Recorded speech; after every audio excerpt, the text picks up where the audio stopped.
The old man sat on the porch of his mountain cabin, his weathered hands resting on the worn wood of a chair he had carved 40 years ago.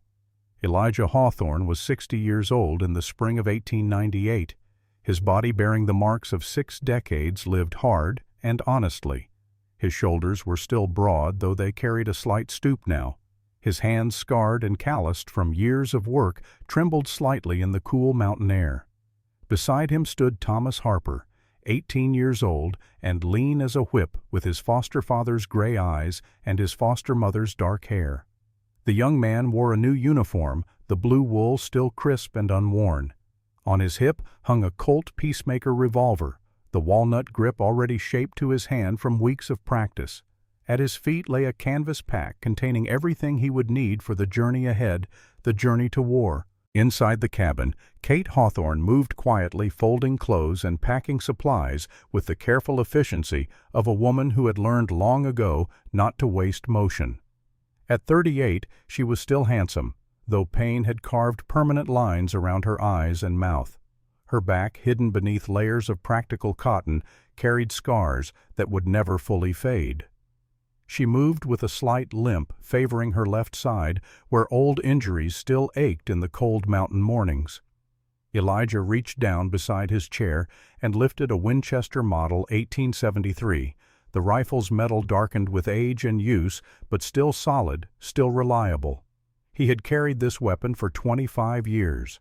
It had saved lives. It had taken them. The stock bore the small nicks and scratches of a quarter-century each, mark a memory, each dent a story. Thomas, the boy said quietly, his voice carrying the weight of what was to come. "You are preparing to go to war. That is your decision, and I respect it. But before you leave, there is a story you need to hear. About this rifle, about the woman inside that house, and about why I call you my son, though we share no blood." He laid the Winchester across his knees, his fingers tracing the familiar contours of wood and metal. "This is not just a gun," he continued. "This is a promise I broke once a long time ago, and a promise I swore I would never break again." Thomas sat down on the porch step, his young face serious. He had heard fragments of this story over the years, pieces scattered through a dozen conversations. But he sensed that today, on the eve of his departure, he would finally hear the whole truth. "What promise, Pa?" he asked. Elijah stood slowly, joints protesting, and walked to a small wooden box on the windowsill. The box was simple pine darkened by handling and age. He opened it with careful reverence and withdrew a length of yellow ribbon, faded, almost white, frayed at the edges from years of being carried, folded, touched, remembered. "The promise I made to a girl named Emma Whitmore," Elijah said softly. "The promise I broke, and the promise I finally kept 12 years too late for a different girl." The mountain wind picked up, carrying the scent of pine and distant snow. Thomas waited patient as he had been taught, understanding that some stories could not be rushed. March 1879. Elijah began. Chicago, Illinois. I was 41 years old, a United States Marshal with 12 years of service. I had a partner, William Morgan, good man, solid as they come. We had been working together for a decade, trusted each other with our lives. That month we got a tip about a human trafficking ring operating out of the Stockyards district. He paused, the ribbon moving slightly in his fingers.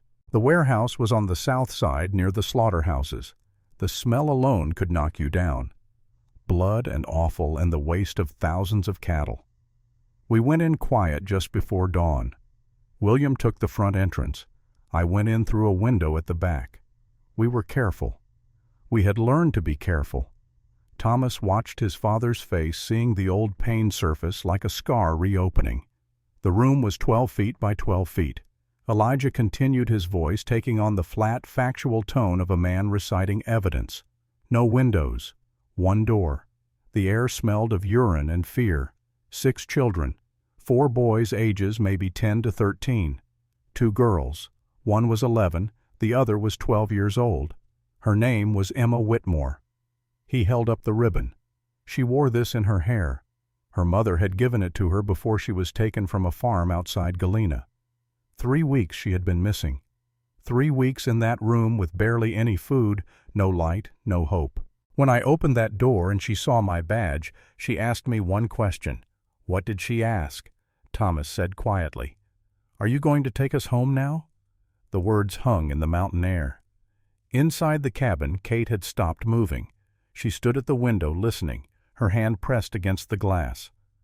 I knelt down beside her, Elijah said. I took off my badge so I would not frighten her with the metal and the authority it represented. I looked her in the eyes and I said, "I promise we are going to get you out of here, Emma. You have my word." He closed his fist around the ribbon. That was when Marshal Hayes arrived, my superior officer. He had brought federal agents with him, men in dark suits who looked at those children like they were evidence, not human beings. Hayes pulled me aside and told me that the trafficking ring connected to Senator William Bradford, one of the most powerful men in Illinois. He said we needed federal authorization before we moved them. He said if we acted without proper clearance, Bradford would walk free and the whole operation would collapse. Thomas felt his chest tighten. "What did you do?" I waited, Elijah said, and the words came out like broken glass. William whispered to me that we could not just leave them there. I told him Hayes was right.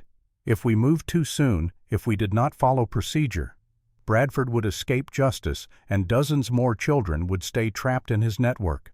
I convinced myself that waiting 48 hours for the warrant was the smart thing to do, the right thing to do. He looked down at the ribbon in his hand. I posted 2 guards outside the warehouse. I went back to Emma and told her we would return in 2 days. I told her to stay strong. And do you know what she said to me? Thomas shook his head. She said, "Please do not forget us." Those were her last words to me. "Please do not forget us." 3 days later, Elijah continued, his voice barely above a whisper. The warehouse burned. Arson. Bradford's men had gotten word somehow that we were closing in. By the time the fire department brought the blaze under control, all 6 children were dead. Emma Whitmore was identified by this ribbon in her hair. It was the only thing that survived the fire intact. Thomas felt tears burning his eyes but did not let them fall. His father had taught him that some griefs were too large for tears, that some pains had to be carried in the bones and blood. The inquest cleared me, and William Elijah said, "We had followed proper protocol. We had done everything by the book. Senator Bradford was arrested but acquitted for lack of evidence. 6 children were dead and no one was held responsible. I resigned my commission the next day.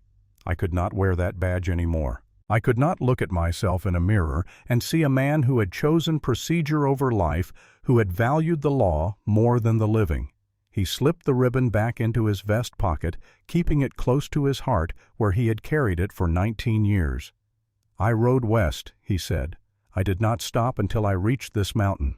I built this cabin with my own hands, stone by stone, log by log. I told myself I was done with people, done with responsibility, done with making choices that could kill the innocent. For 7 years I barely spoke to another human being. I trapped, I hunted, I survived. I convinced myself that isolation was safety, that if I never got involved again, I could never fail again." The sun had moved higher now, warming the porch. Kate emerged from the cabin, moving slowly, and sat down beside Thomas on the step. She took the young man's hand in hers, her grip still strong despite the pain that never fully left her body. Until July 1886, Elijah said, looking at his wife with an expression Thomas had seen 1,000 times but only now understood. Until I delivered medicine to a convent and heard a woman's voice crying for death. Until I looked through a window and saw evil being done in God's name. Until I had to choose one more time between following orders and doing what was right. He met Thomas's eyes. This time I did not wait. This time I kept my promise. Not to Emma. She was beyond promises. But to another girl. Your mother. Kate squeezed Thomas's hand. "Your father saved my life," she said softly. "But not just my life. He saved my soul. And in saving me, he saved himself." Thomas looked between them, these 2 people who had given him everything, who had taken an orphaned 12-year-old boy and made him part of a family. "Tell me," he said. Tell me all of it." Elijah nodded slowly. "It starts on a mountain trail," he said, 3 hours down from this cabin in a valley called Covenant Ridge. July 1886. I was 48 years old, and I had been alone for 7 years. I thought I wanted to stay alone forever. He picked up the Winchester again, his fingers finding the familiar holds worn smooth by decades of use. But God, or fate, or simple chance had other plans. The descent from Grayback Mountain took 3 hours on a good day longer if the weather turned. Elijah knew every switchback, every loose stone, every place where the trail narrowed to barely wider than a horse's shoulders. He had ridden it hundreds of times in 7 years, always in silence, always alone, always carrying the weight of Emma Whitmore's death like a stone in his chest. His horse was an Appaloosa named Thunder, 7 years old, spotted gray and white with intelligent eyes that seemed to understand more than any animal should. Elijah had bought him from a Ute trader 5 years earlier, and in that time the horse had become more than transportation. Thunder knew the mountain trails by instinct could read weather, and the wind would stand steady when a bear crossed their path. They understood each other in the way that men and horses sometimes do when words become unnecessary. The morning of July 12, 1886, began like any other. Elijah rose before dawn at 4:30, the altitude and isolation having trained his body to wake with the first hint of light. He dressed in the dark, pulling on wool pants and a leather shirt that smelled of wood smoke and pine resin. His boots were worn, but solid resoled twice by his own hands. A man alone in the mountains could not afford carelessness about his footwear. Outside, the world was silver and black under a sky dense with stars. At 10,400 feet, the air was thin enough to make newcomers gasp, but Elijah's lungs had adapted years ago. He breathed deep, tasting pine and stone and the faint metallic edge of snow from the peaks above. He walked to the small corral behind the cabin where Thunder waited already awake and watching. The horse nickered softly as Elijah approached, a sound of recognition and greeting. "Morning, old friend," Elijah said quietly. "We are going down today. Need to deliver medicine to the convent." Thunder's ears swiveled forward, listening. Elijah had long since stopped questioning whether the horse actually understood him. Some truths did not need explanation. Inside the cabin, Elijah prepared his gear with the methodical care of a man who understood that carelessness in the mountains meant death. His Winchester Model 1873 hung above the door where he had cleaned and oiled it 3 nights before. He took it down now, checking the action one more time. The lever moved smooth as silk. 15 rounds in the tubular magazine. The rifle was 13 years old, manufactured the year Elijah had first pinned on a marshal's badge, and it had never failed him. He had killed his first elk with this gun, had stopped a charging black bear with it, had held it across his lap on 100 lonely nights, knowing it was the only thing standing between him and whatever moved in the darkness beyond his fire. The Winchester was more than a weapon. It was a companion, a tool, a guarantee of survival. His sidearm was the Colt Peacemaker he would someday give to Thomas, .45 caliber with walnut grips worn smooth by his hand. He checked the cylinder, now spinning it slowly. 6 rounds, brass bright and ready. A man who carried an empty chamber under the hammer was a man asking for trouble. Elijah had learned that lesson before he was 20, had watched a fellow lawman die because he tried to quick draw with an empty chamber and gained nothing but an extra second and a bullet in the chest. Satisfied, he packed his saddlebags with care. 2 canteens of water, precious at lower elevations where springs were rare. Strips of dried venison prepared last week and tough as leather but nourishing. And the most important cargo, a small leather pouch containing 20 glass vials of quinine, each one wrapped carefully in cloth to prevent breakage. The quinine had cost him 3 weeks of trapping and trading across the Mexican border, but it was worth it. Malaria had been creeping north from the lowlands, spreading along the river valleys where mosquitoes bred in stagnant water. The sisters at Sacred Heart Convent had sent word through a traveling priest that they were running low on treatment. Their supplies came from Denver, but the wagons only made it through twice a year, and summer was the worst time for fever. Elijah charged them $8 per vial, half what a Denver apothecary would demand. Money meant little to him up here where he had no use for it. Knowing he could help someone, that his isolation did not have to mean complete disconnection from the world below, that meant more. By the time he was ready, the sun had begun to edge over the eastern peaks, painting the sky in shades of copper and rose. Elijah swung into the saddle, feeling Thunder's strength beneath him, and started down the mountain without needing to give any command. The horse knew the trail as well as he did. The first mile wound through stands of lodgepole pine and blue spruce, the trail wide enough for easy passage.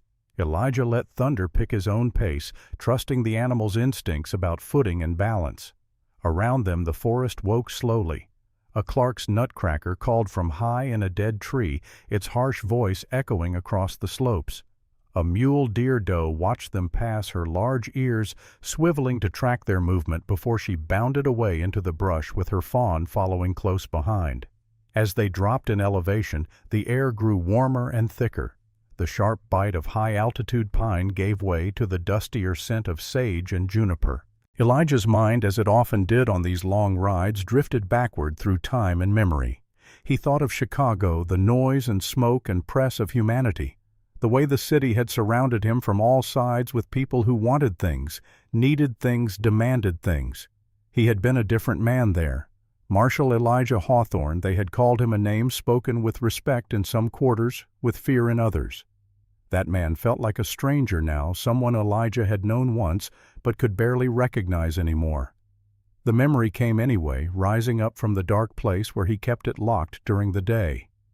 The warehouse, the smell, the 6 children huddled in that lightless room. Emma's blue eyes looking up at him with hope he had failed to justify, the yellow ribbon in her hair bright against the dirt and fear. He had made her a promise. He had broken it. And she had died knowing he had lied.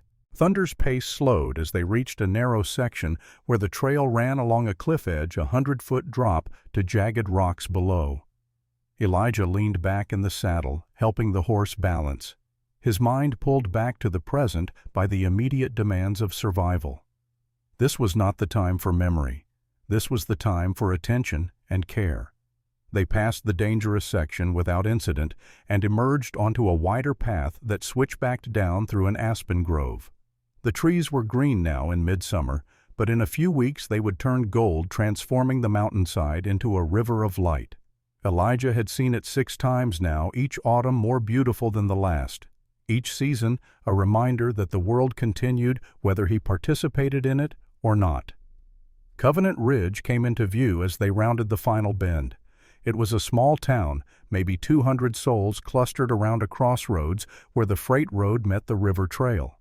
Elijah could see the church steeple from here, white against the blue sky. And beside it, set back in a grove of cottonwood trees, stood Sacred Heart Convent. The building was modest by the standards of Eastern churches, but substantial for a frontier town. Stone and timber construction with a small chapel attached, it housed 15 nuns who had come west to minister to the poor and the sick.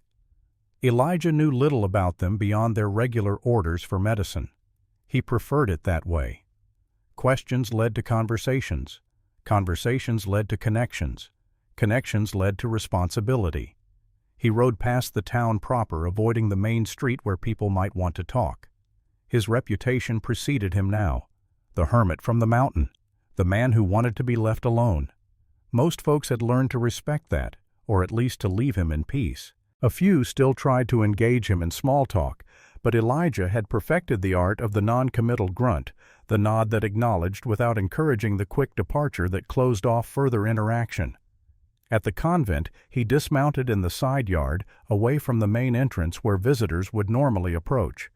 A young novice, barely 20, came to take Thunder's reins. Elijah nodded his thanks, but said nothing. Words were currency he spent sparingly. He walked to the back door and knocked twice the agreed-upon signal. Mother Prioress Margaret answered. She was 64 years old, small, and bent with decades of hard work and harder choices. Her face was lined like a map of suffering, each wrinkle a journey, each crease a story she would never tell. When she saw Elijah, something flickered in her eyes.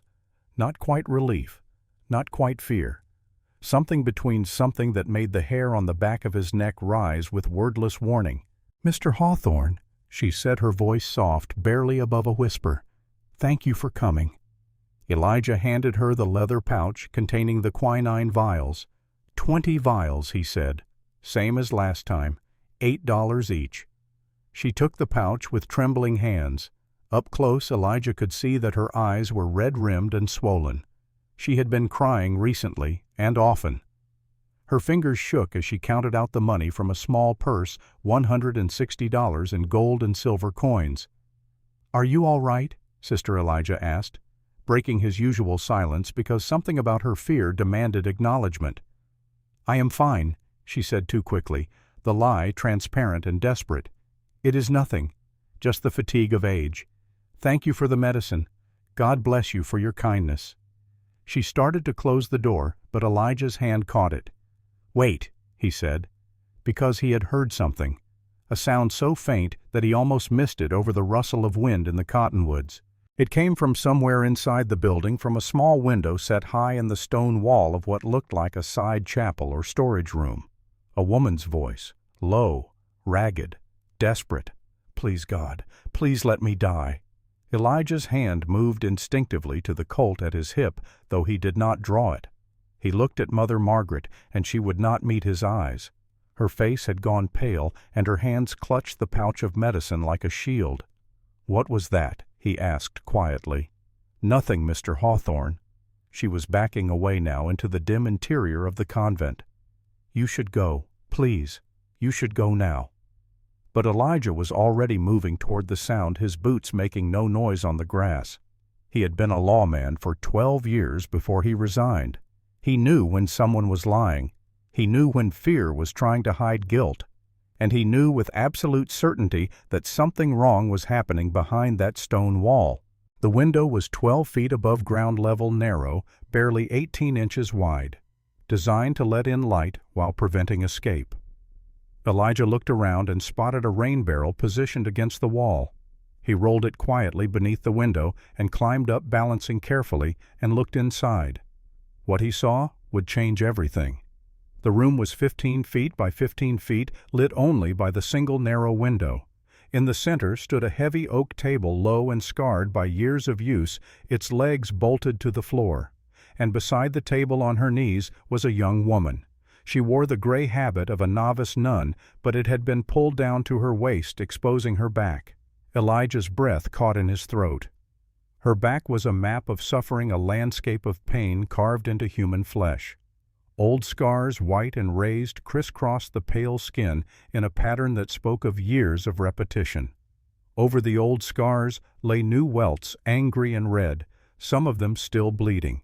Her wrists were bound with thick hemp rope 1/2 inch in diameter, tied to the legs of the table with professional knots that she could never untie herself.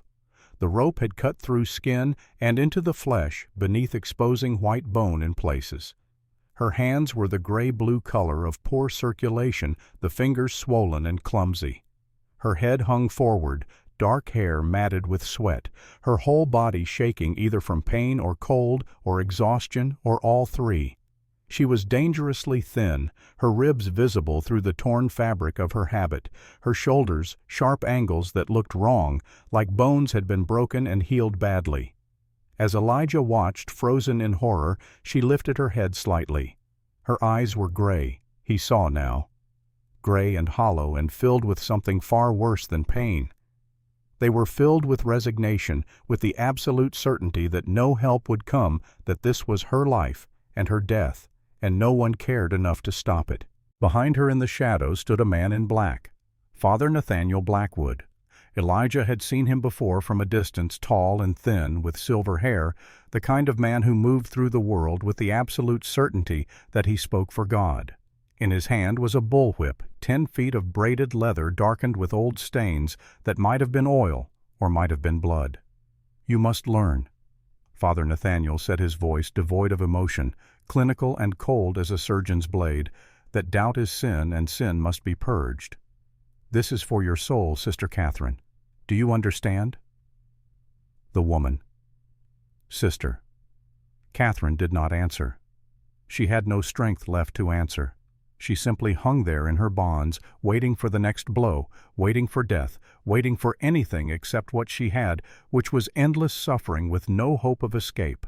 And then she lifted her head one more time, and her eyes met Elijah's through the window. For a moment, neither of them moved. She stared at him, and he stared back. Her lips moved, forming words that were barely a whisper, but Elijah heard them as clearly as if she had shouted. "If you are going to do something, please do not. I am not worth it. But if you are just going to stand there and watch, then please go." The words hit him like a physical blow because he had heard them before. 7 years ago, in a different voice, from a different girl. Emma Whitmore had said almost exactly the same thing the night before she died, when Elijah had promised he would come back, and she had looked at him with eyes that already knew he was lying. Elijah stepped back from the window, his legs suddenly weak, his hands shaking. He turned and nearly fell off the rain barrel, caught himself stumbled away from the building. His vision blurred, and he realized with distant surprise that he was crying, that tears were running down his weathered face for the first time in 7 years. He reached Thunder and stood there for a long moment, one hand on the saddle, trying to breathe, trying to think, trying to decide. He could ride away.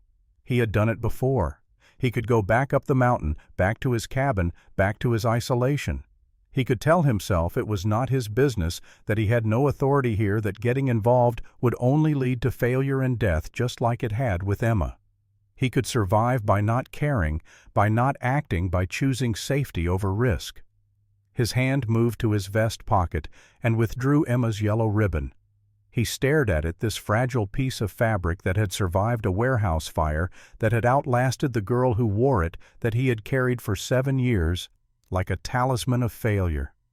"I walked away from Emma," he said aloud, though there was no one to hear him but thunder and the wind. "And she died." The horse shifted beneath his hand, patient and waiting. Elijah looked back at the convent, at the small window where Sister Catherine was still tied to a table, still suffering, still resigned to her fate, because every person she had ever trusted had failed her. "Not this time," he said quietly. He mounted Thunder in one smooth motion and turned the horse not toward the mountain, but toward the center of Covenant Ridge, toward the sheriff's office, toward action and risk and the possibility of failure, but also toward the possibility of keeping a promise he should have kept 7 years ago.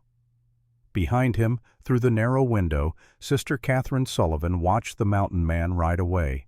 She closed her eyes and whispered a prayer to a God she was no longer sure was listening, and in her prayer for the first time in 8 years was a single word she had thought she would never feel again: hope. The town of Covenant Ridge had one sheriff, one jail, and one saloon that served as the unofficial center of civic life.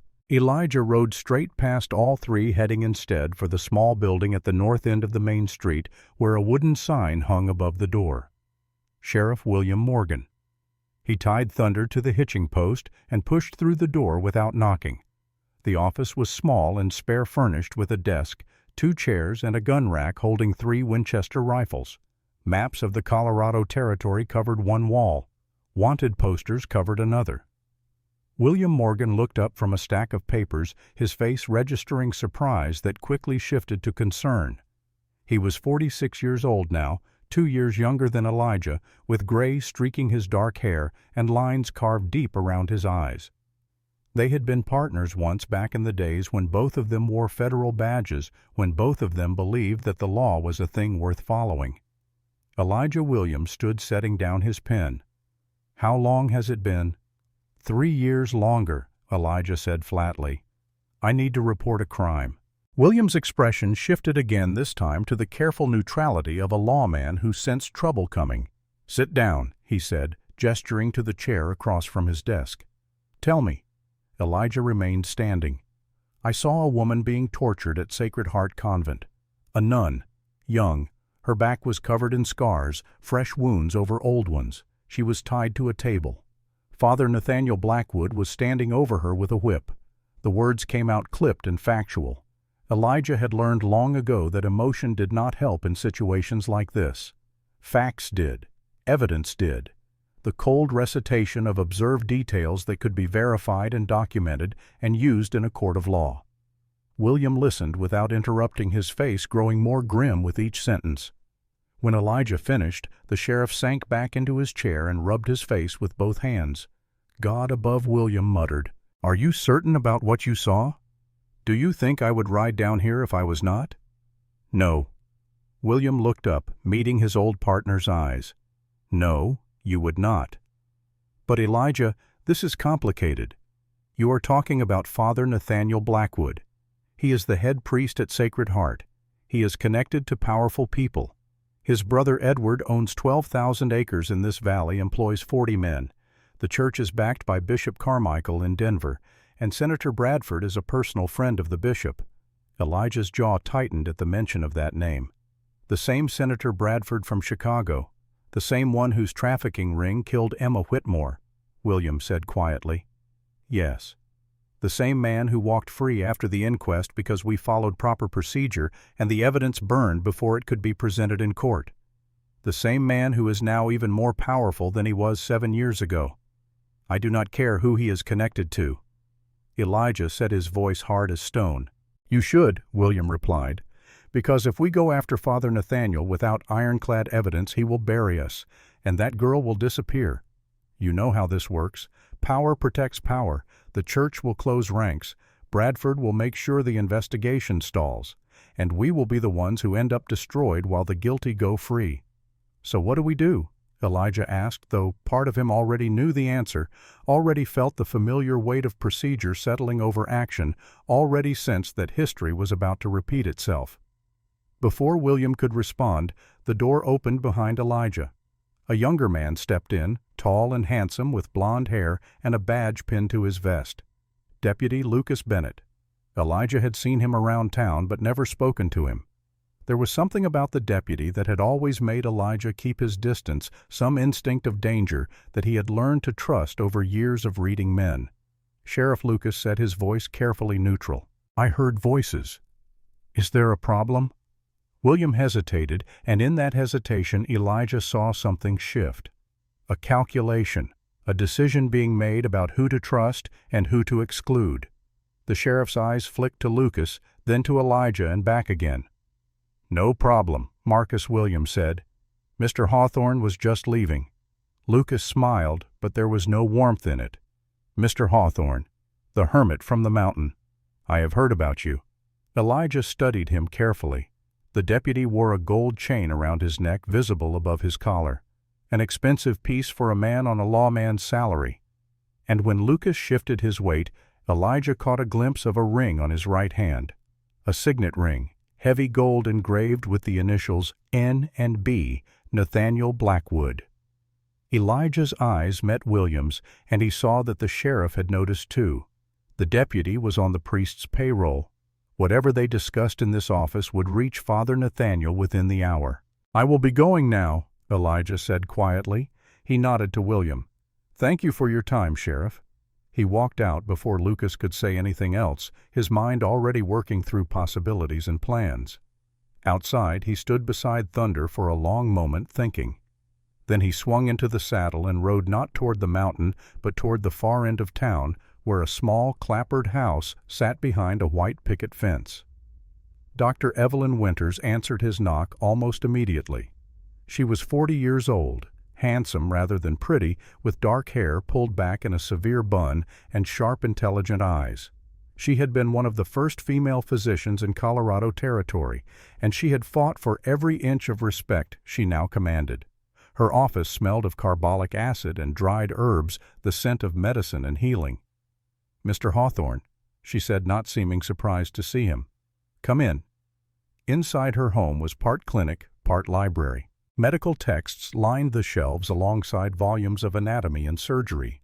A skeleton hung in the corner, its bones yellowed with age, used for teaching and reference. Instruments gleamed in glass cases, scalpels and forceps and saws that could save life or take it depending on the skill of the hands that wielded them. Elijah removed his hat and stood awkwardly in the center of the room. "I need your help, doctor." "I assumed as much," Evelyn replied, gesturing toward a chair. "You do not strike me as a man who makes social calls. Sit. Talk." Elijah told her everything.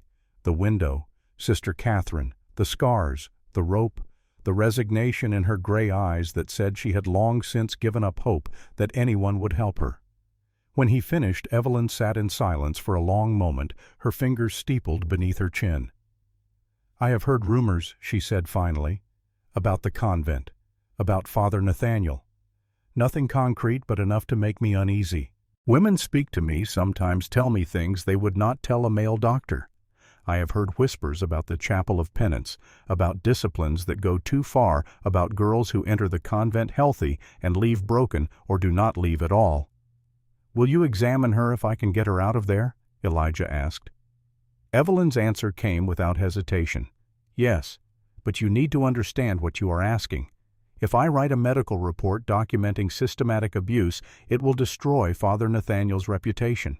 It will tear this town apart. People will fight back. The church will come after me. I could lose my practice, my license, everything I have built." "I know," Elijah said. She looked at him with those sharp eyes that seemed to see past the weathered face and the mountain man exterior to something deeper. "Why are you doing this? You do not know this woman. You have spent 7 years avoiding human contact. Why risk everything for a stranger?" Elijah thought of Emma Whitmore, of the yellow ribbon in his vest pocket of 7 years spent trying to forget and failing every single night. "Because I did not do it before," he said quietly. "And I should have." Evelyn nodded slowly, understanding passing between them without need for further explanation. "Then I will help you. But we will need more than just my testimony. We will need witnesses. We will need evidence. We will need someone who can speak to Father Nathaniel's history, who can establish a pattern of behavior." "I know where to find that," Elijah said. The sun was beginning to set by the time Elijah made his third and final stop. The Protestant church stood at the opposite end of town from Sacred Heart, smaller and plainer, built of rough-hewn logs rather than stone. It represented a different faith, a different approach to God, and that difference had made it a refuge for those who questioned the authority of Father Nathaniel and the Catholic hierarchy. Reverend Samuel Ashford was in the cemetery behind the church tending to the graves with the careful attention of a man who understood that the dead deserved as much respect as the living. He was 54 years old, tall and gaunt, with a thick black beard streaked with gray. When he saw Elijah approaching, he set down his shears and waited. "Mr. Hawthorne." Samuel said, his voice carrying a note of wariness. "This is unexpected." Elijah stopped a few feet away. "I need to ask you about Sacred Heart Convent, about Father Nathaniel Blackwood." Something flickered in Samuel's eyes. Anger, perhaps, or pain, or the memory of both. "What do you want to know?" "The truth." Samuel looked down at the grave he had been tending. The headstone read, "Sister Mary Thompson, 1863 to 1883. Died at 20 years old. She was at the convent for 3 years before she died." "What happened to her?" Elijah asked, though he suspected he already knew the answer. 3 years ago," Samuel said quietly, "I stood before a town council meeting and accused Father Nathaniel of abusing the women in his care. I said that God does not call us to torture one another in His name. I said that what was happening at Sacred Heart was a sin against heaven itself." "What did they say?" "They said I was jealous, that I was trying to turn people away from the true church, that I was a heretic and a liar." Samuel's voice remained steady, but his hands clenched at his sides. "Father Nathaniel sued me for slander. The case went to court. I lost everything, my reputation, my congregation. If not for a few faithful families, I would have lost this church too." "But you were right," Elijah said. "Being right does not matter if no one believes you," Samuel replied. He looked up from the grave. "Why are you asking me this now?" Elijah told him. And when he was done, Samuel Ashford closed his eyes and took a long, shaking breath. "Sister Mary," he said, his voice barely above a whisper. "The girl buried here. She came to me 6 months before she died. She was terrified. She showed me marks on her wrists that looked like rope burns. She said Father Nathaniel was punishing her for sins she did not commit. She begged me to help her. What did you do? I went to the bishop. I wrote letters. I made noise. And 2 weeks later, Sister Mary was found dead at the bottom of the convent stairs. They said it was an accident, a tragic fall. Samuel opened his eyes and they were wet with tears he refused to shed. But I saw her body before they buried her. She had bruises on her wrists, fresh ones like she had been restrained. And there was a mark on her neck, faint but visible, like fingers had pressed into her throat. The 2 men stood in the fading light surrounded by graves. If you testify, Elijah said carefully, they will come after you again. Father Nathaniel will sue you for slander a second time. The church will try to destroy you. Let them come. Samuel's voice was hard as iron. I backed down before. I let fear silence me while another girl died. I will not make that mistake twice. This time I will not back down. Elijah rode back to William's office as darkness fell over Covenant Ridge. The sheriff was alone now, the lamp on his desk casting long shadows across the walls. He looked up as Elijah entered, unsurprised. I have 3 witnesses, Elijah said without preamble. Dr. Winters will examine Sister Catherine and write a medical report that will stand up in any court. Reverend Ashford will testify about Sister Mary Thompson and the pattern of abuse, and I will testify about what I saw today. William leaned back in his chair, studying his old partner. It is still not enough, Elijah. We need a warrant to search the convent, and for that we need a judge to sign off. Judge Harrison here in town will never do it. He and Father Nathaniel play cards every Thursday, have done for years. The judge owes the church money, favors loyalty. Then we go to another judge, Elijah said. The nearest one willing to cross Father Nathaniel is Judge Elizabeth Morgan in Boulder. She is independent, honest, not afraid of the church or Edward Blackwood. But Boulder is 50 miles from here, and it is already dark. We would have to ride through the night on mountain trails that are dangerous even in daylight. Elijah met his old partner's eyes. Then we ride through the night. For a long moment William did not move. Then he stood, reached for his coat, and pulled his own Winchester from the rack on the wall. Reverend Ashford has a wagon. We will need him to come with us. 3 men carry more weight than 2, and if we are going to do this, we do it right. No half measures. No waiting. No waiting. Elijah agreed, and something passed between them, an understanding that went back 12 years to when they had been partners before Chicago, before Emma, before they had learned that following orders could mean letting innocents die. They rode out of Covenant Ridge an hour later, just the 3 of them. Elijah on Thunder, William on his own gelding, a bay mare named Duchess, who had carried him through 5 years of sheriffing. Samuel driving a small wagon pulled by a pair of draft horses, steady animals bred for endurance rather than speed. The night was cold and clear, the stars so bright they seemed close enough to touch. At this altitude, even in summer, the temperature dropped sharply after sunset. Their breath steamed in the moonlight.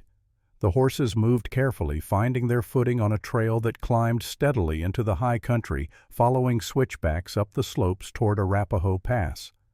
No one spoke much during the first hour. They saved their breath for the road and the altitude. The trail was wide enough for single-file William in the lead setting the pace, Elijah behind him, Samuel's wagon bringing up the rear. The only sounds were hoofbeats, the creak of leather, the jingle of harness, and the distant calls of night birds. At the 2-hour mark, they stopped to rest the horses at a creek crossing. The animals drank deeply while the men stretched cramped muscles and checked their weapons. Elijah walked Thunder in a slow circle, letting the horse cool down gradually, watching the trail behind them for any sign of pursuit. "Do you think Lucas will warn Father Nathaniel?" Samuel asked quietly. "Already has," William replied. He left the office 20 minutes after Elijah did this afternoon. Rode straight to the convent. Father Nathaniel knows we are coming. The question is what he will do about it. "What can he do?" Samuel asked. "We have a judge's warrant. The law is on our side." William and Elijah exchanged glances. "The law is a piece of paper," William said. "Power is what matters. Father Nathaniel has power, his brother has power, Senator Bradford has power. They will not let a warrant stop them if they decide Sister Catherine is a threat." "Then we ride faster," Elijah said, swinging back into the saddle. They pushed on through the night, climbing higher into country where trees gave way to bare rock and alpine meadows. The trail narrowed, forcing them to slow down to pick each step carefully. One wrong move here could send a horse tumbling down a slope that would not stop for 500 feet. The wagon had to be handled with particular care, Samuel guiding it through sections where the wheels came within inches of the edge. At midnight, they crested Arapahoe Pass at 11,200 feet and began the long descent toward Boulder on the eastern slope of the Rockies. The temperature had dropped to near freezing, and ice formed in Thunder's Mane. Elijah's hands were numb inside his gloves. He flexed his fingers periodically, making sure he could still grip the reins, still draw his Colt if needed. Dawn was breaking as they finally saw Boulder spread out below them, a town of maybe 3,000 souls nestled at the base of the Flatirons. Smoke rose from morning fires. The smell of breakfast cooking drifted up on the cold air. To men who had ridden all night without food or rest, it was the smell of civilization and safety. Judge Elizabeth Morgan's house stood at the edge of town, a solid 2-story structure built of stone and timber that spoke of permanence and authority. Elijah dismounted and walked stiffly to the front door, his legs cramping from 8 hours in the saddle. He knocked and waited. There was no answer. He knocked again, louder this time. Still nothing. Finally, a light appeared in an upstairs window. A moment later, the door opened to reveal Judge Morgan herself, gray-haired and sharp-eyed even at this early hour. In her hands she held a Colt Lightning shotgun, the .38 caliber barrel pointed carefully at the ground, but ready to rise if needed. "This had better be good," she said, her voice carrying the no-nonsense tone of a woman who had been a judge for 20 years and had seen every kind of fool and criminal the frontier could produce. It took 90 minutes to present the full case. Judge Morgan listened without interrupting, occasionally making notes on a pad of paper. She was 62 years old, appointed to the bench by the territorial governor in 1874, one of the first female judges west of the Mississippi. She had earned her position through brilliance and toughness, and she had kept it by being fair, honest, and utterly fearless. When they finished, she set down her pen and looked at each of them in turn. Her gray eyes were hard and measuring the eyes of someone who had learned to see through lies and excuses to the truth beneath. "Mr. Hawthorne," she said, "I am going to ask you one question, and I want you to think very carefully before you answer. Are you absolutely certain about what you saw? Because if we move forward on your testimony and it turns out you were mistaken or lying, Father Nathaniel will sue you into poverty and I will lose my position on the bench." Elijah thought of Sister Catherine's gray eyes, of the resignation in her face, of the scars that covered her back in a map of years of suffering. "I am certain, Judge." Judge Morgan nodded once, a sharp, decisive movement. She turned to Dr. Winters. "You are willing to examine the victim and provide medical testimony?"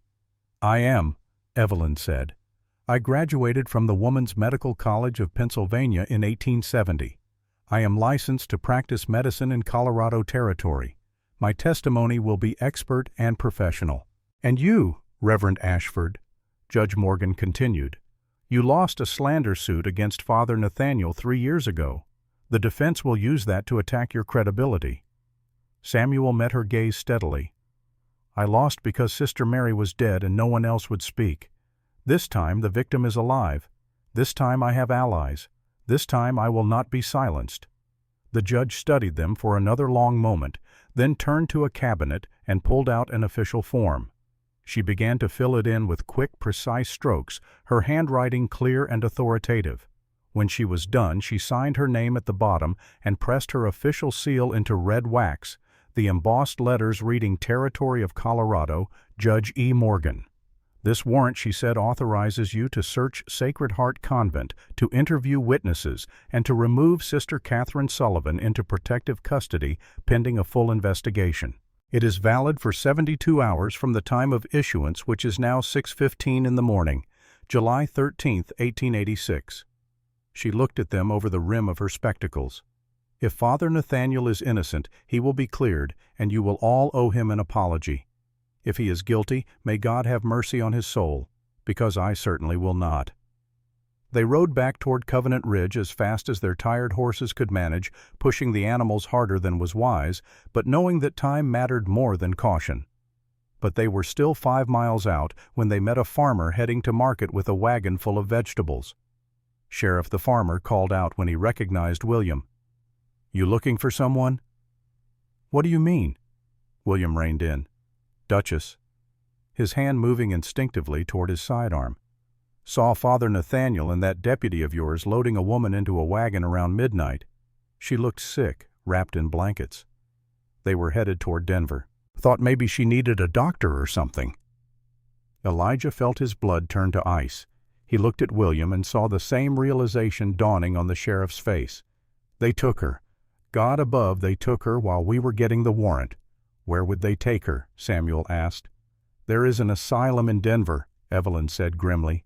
"St. Helena, run by the church. Once they get her inside, she will disappear into the system. They will say she is mentally unstable, that she needs treatment. They will drug her, isolate her, and by the time we can get another warrant and fight through the church's lawyers, she will be a shell of herself. Or dead."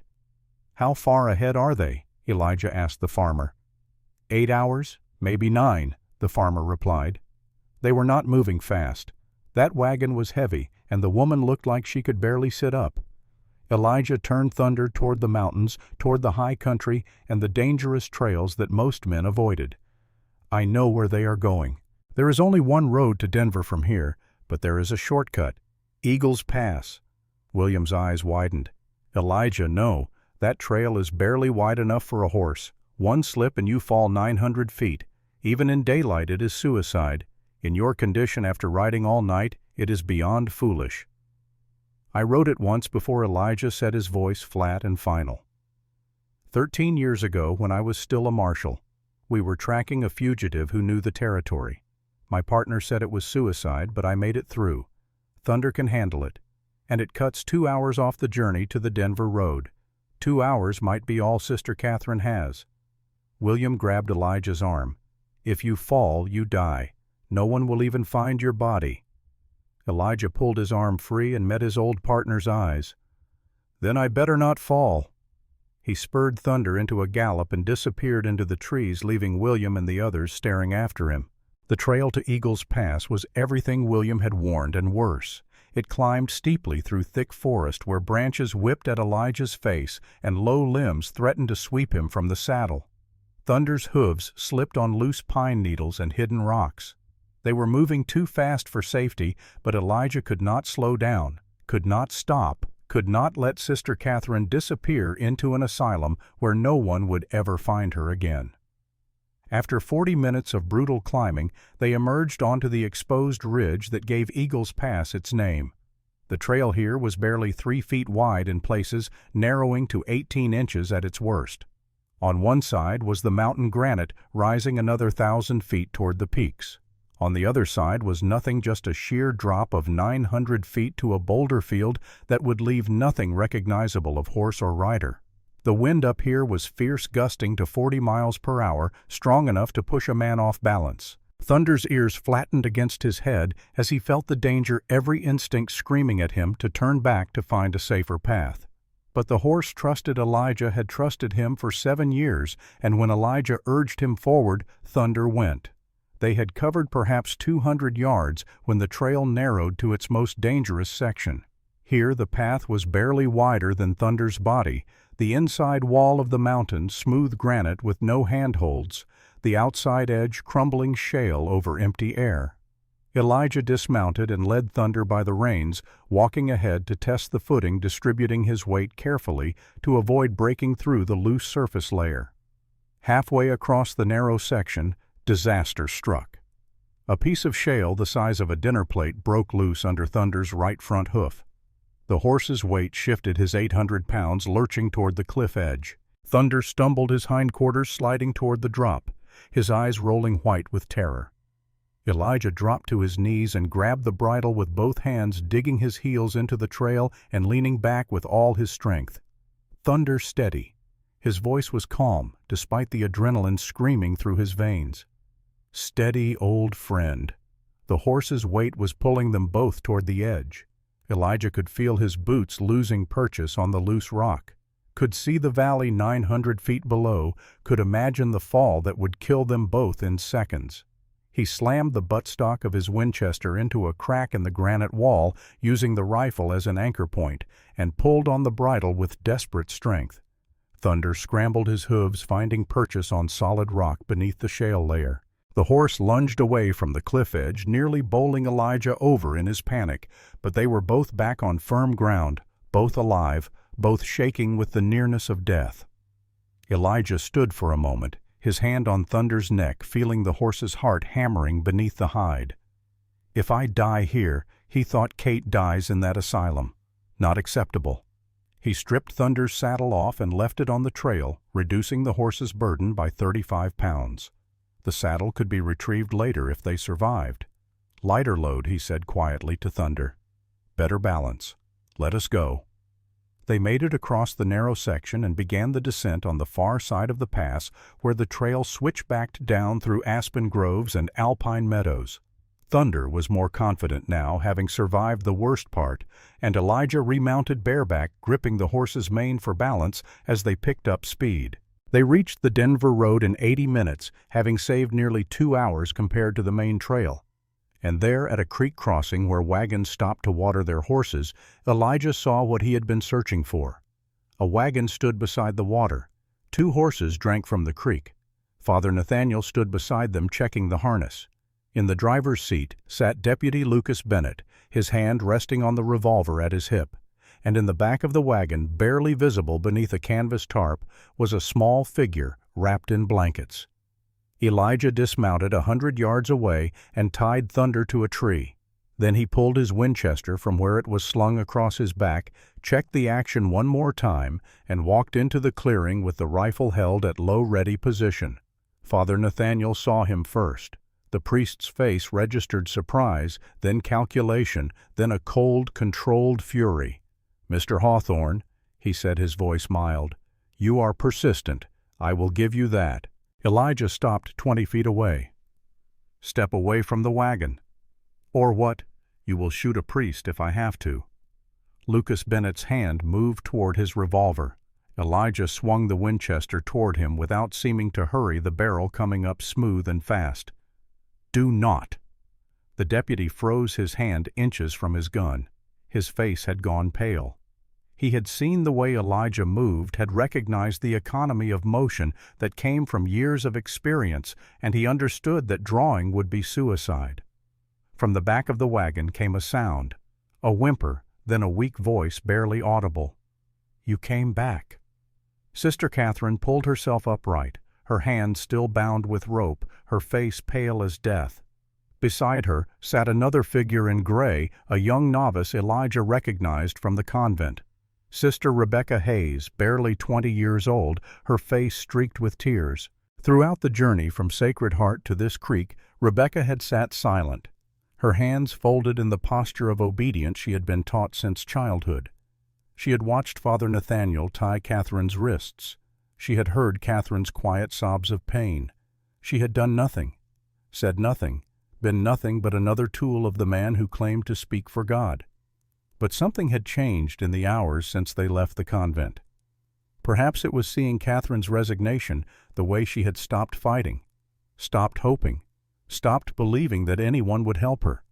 Perhaps it was remembering Sister Mary, who had died 3 years ago in what everyone called an accident. Perhaps it was simply that Rebecca had reached the limit of what her conscience could bear. Sister Rebecca. Father Nathaniel said sharply, sensing danger, "Sit down." But Rebecca was already moving. Her hands, which had been folded in prayer, reached for the rope binding Catherine's wrists. Her fingers trembled but did not stop. She worked at the knots with desperate determination. "Sister Rebecca, I command you to stop." Rebecca's voice was small but clear. "No, Father, I will not." The words hung in the morning air like a pronouncement of revolution. Catherine stared at her with wonder. "Rebecca, they will punish you for this." "Let them," Rebecca said, and tears fell faster now. "I should have done this years ago." when I first saw what he was doing to you, when Sister Mary died, when Sister Claire disappeared. I told myself it was not my place, that I was too young, too scared. But I was wrong. I have been wrong for so long." The rope came free, and Catherine's hands dropped to her lap, marked with deep grooves where the hemp had cut into flesh for hours. Rebecca helped her stand, supporting her weight when Catherine's legs threatened to give out. Father Nathaniel lunged forward, reaching for them, but Elijah moved faster. The Winchester's barrel swung toward the priest. "Stay where you are." In the distance, the sound of hoofbeats. William and Samuel rode into the clearing, and behind them came Dr. Winters in her medical buggy. They had pushed their exhausted horses to the limit to catch up. William dismounted with his own rifle ready. "Father Nathaniel Blackwood, Deputy Lucas Bennett, you are both under arrest for kidnapping and obstruction of justice." For a moment, no one moved.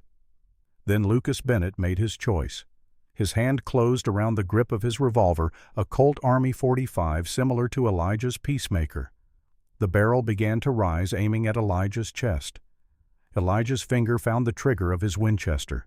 Time seemed to slow, as it always did in moments like this, the world narrowing to breath and sight and the decision that would determine who lived and who died. He saw Lucas's gun clearing the holster. He saw the deputy's finger tightening on the trigger, and he fired. The Winchester's report was deafening in the morning quiet. The shot was deliberate and precise, aimed not to kill, but to disable. The bullet struck Lucas's right shoulder, shattering the ball joint and spinning the deputy around. His revolver flew from his hand and landed in the creek.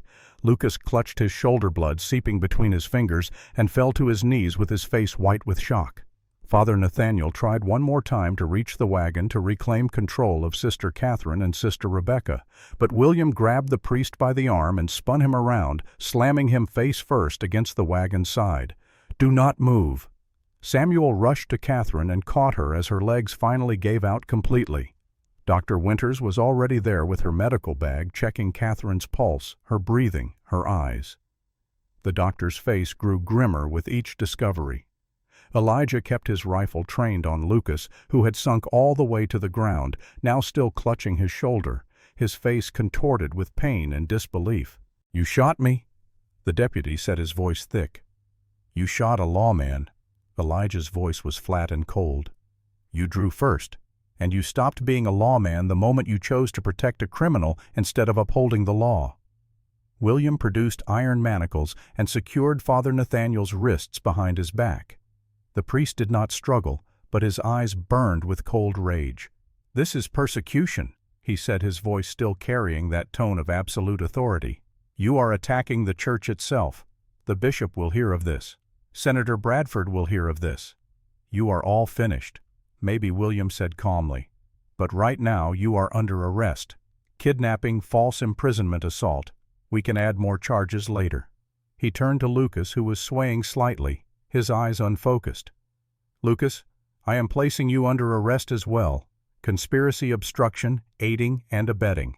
Can you stand?" Lucas did not answer. His eyes rolled back, and he toppled sideways into the dirt, unconscious from blood loss and shock. Dr. Winters looked up from her examination of Catherine. "I need to tend to the deputy before he bleeds out. Reverend, press this cloth against her back. Keep pressure on the worst of the wounds." She moved quickly to Lucas's side, cutting away his shirt to expose the bullet wound. Her hands moved with practiced efficiency, cleaning, packing, bandaging. Within minutes, she had the bleeding under control, and Lucas was beginning to stir. Elijah finally lowered the Winchester and walked over to where Catherine lay beneath a cottonwood tree. Up close in full daylight, the extent of her injuries was even worse than what he had seen through the chapel window.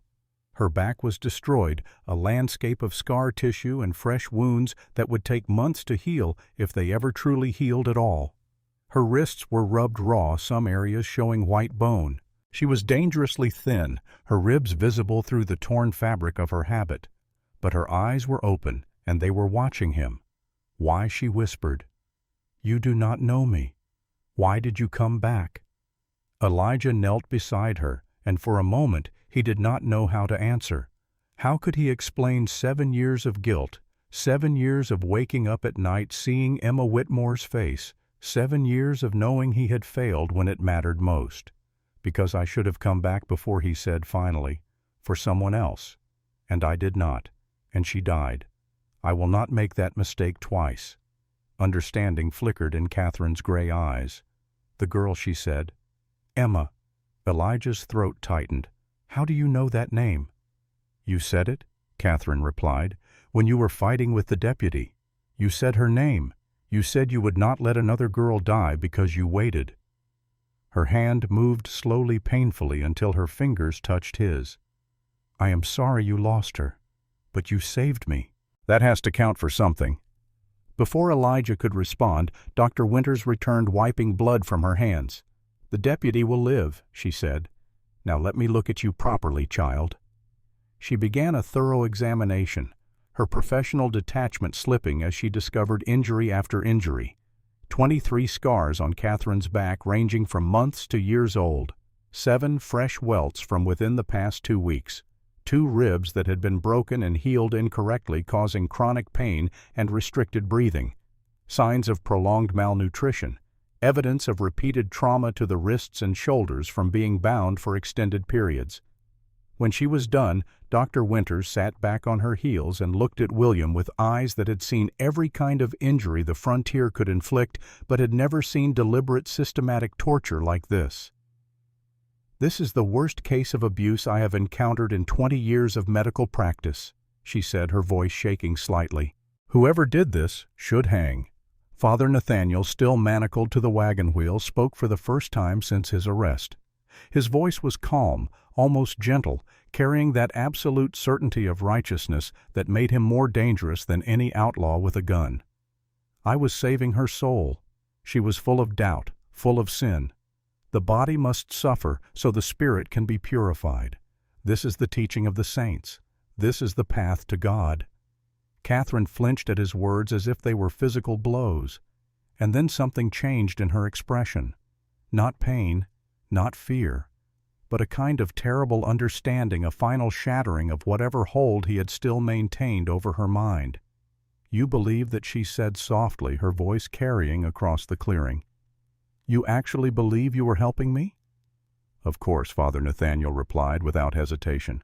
I have dedicated my life to bringing souls to God. You were lost, Catherine.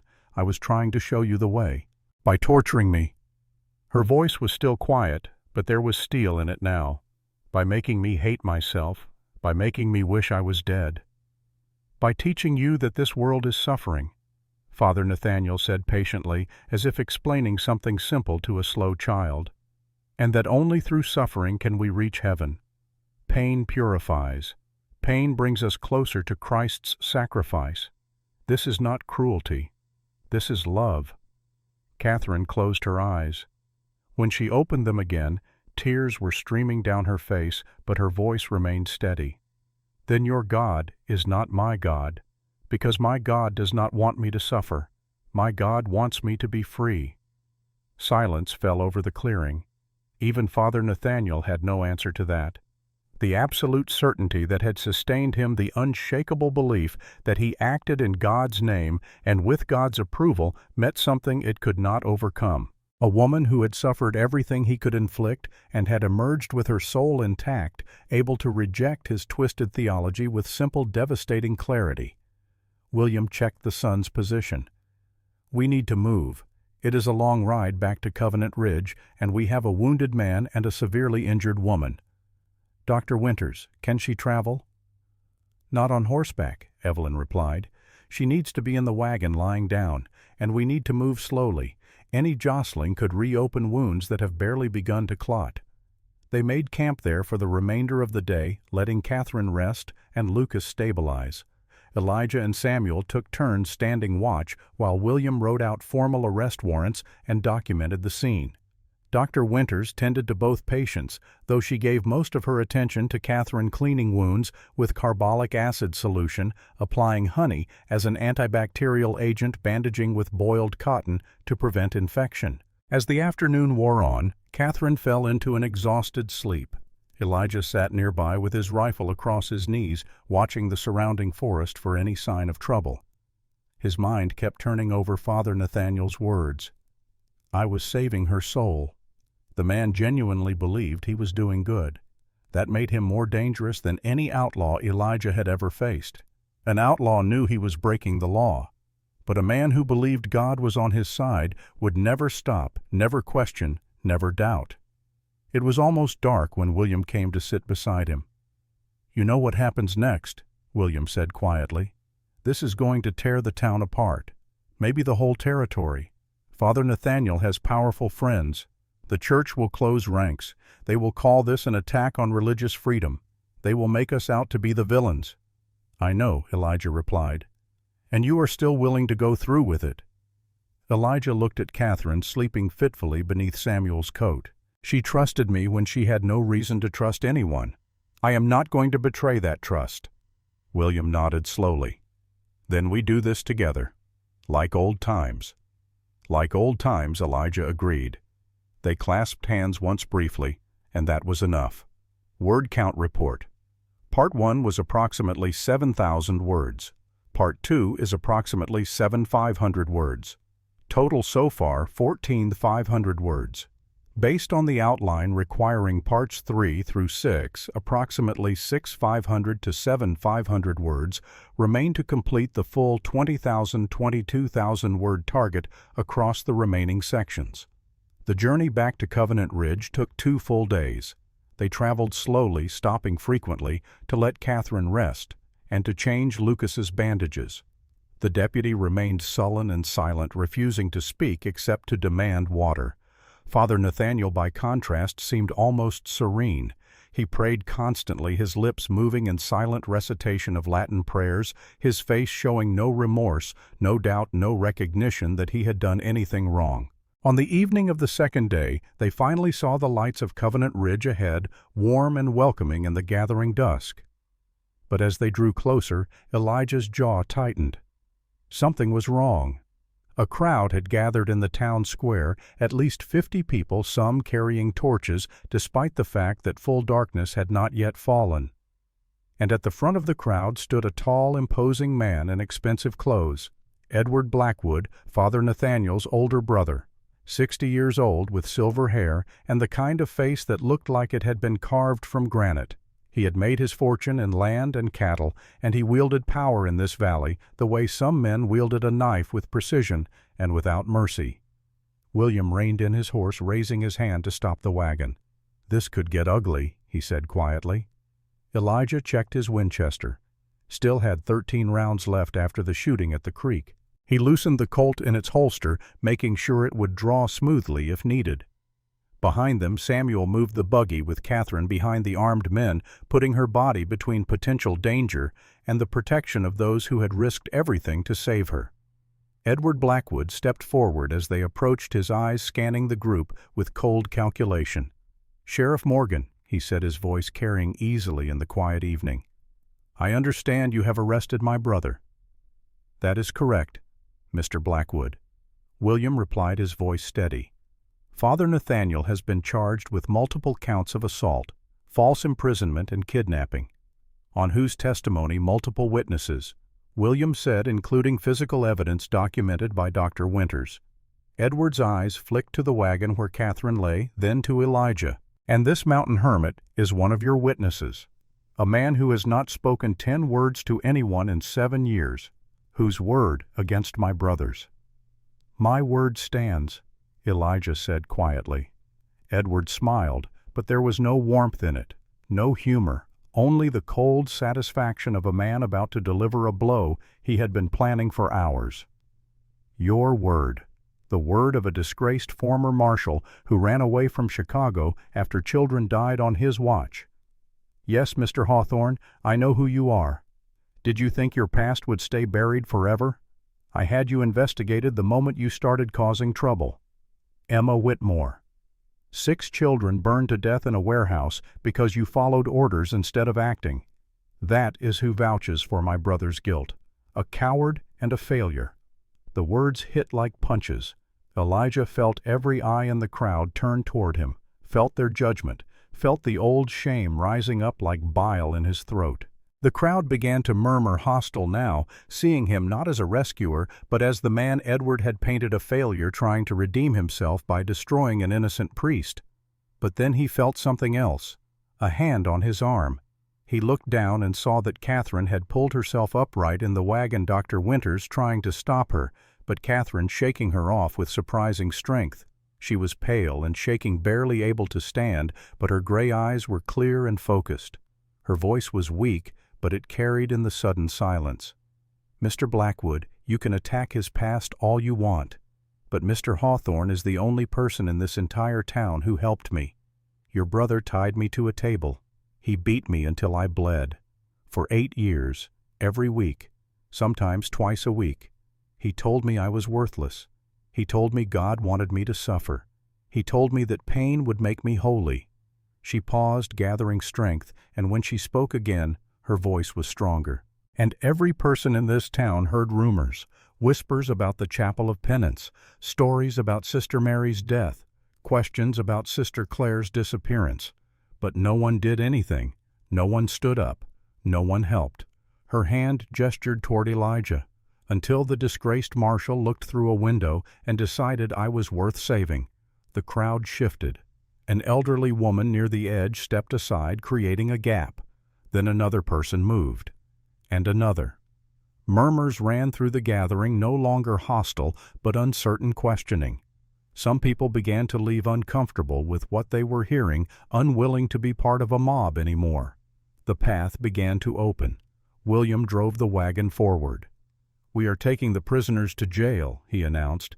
"Anyone who interferes will be arrested for obstruction of justice. This is not a mob. This is a lawful proceeding. Now clear the way." For a long moment Edward Blackwood did not move. Then he stepped aside, but as Elijah rode past, Edward leaned close and spoke so only Elijah could hear. "This is not over, Hawthorne. Not by half." "I know," Elijah replied. They locked Father Nathaniel and Lucas in separate cells in the small jail. The building was simple, just 2 cells divided by iron bars and a single room for the sheriff's desk, but it was solid, and it would hold them until the trial. Dr. Winters took Catherine to her own home, where she could provide proper medical care and protection. That night, Elijah sat on the porch of the boarding house, too wired to sleep. The adrenaline of the past 2 days was finally wearing off, leaving him exhausted but unable to rest. His mind kept replaying the confrontation, Edward's words about Emma, the weight of the past pressing down on him like a physical thing. William found him there around midnight. "Cannot rest either?" the sheriff asked. "No," Elijah replied. William pulled up a chair, and for a while they sat in silence, watching the empty street, listening to the night sounds of a small frontier town settling into sleep. Dogs barked in the distance. Someone played a harmonica badly. A baby cried and was hushed. "Lucas's father came by the jail," William said finally, "demanding I release his son. Said this was all a misunderstanding. Said Lucas was just following orders." "What did you tell him?" "That following illegal orders does not absolve you of responsibility. That if Lucas had a problem with what Father Nathaniel was doing, he should have come to me. Instead, he chose to cover it up. He chose to help kidnap Catherine. Those were his choices, and he will face the consequences."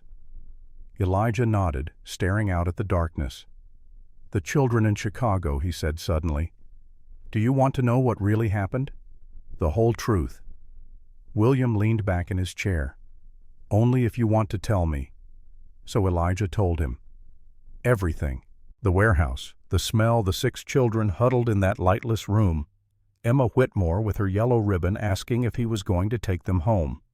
Marshal Hayes's order to wait for federal authorization.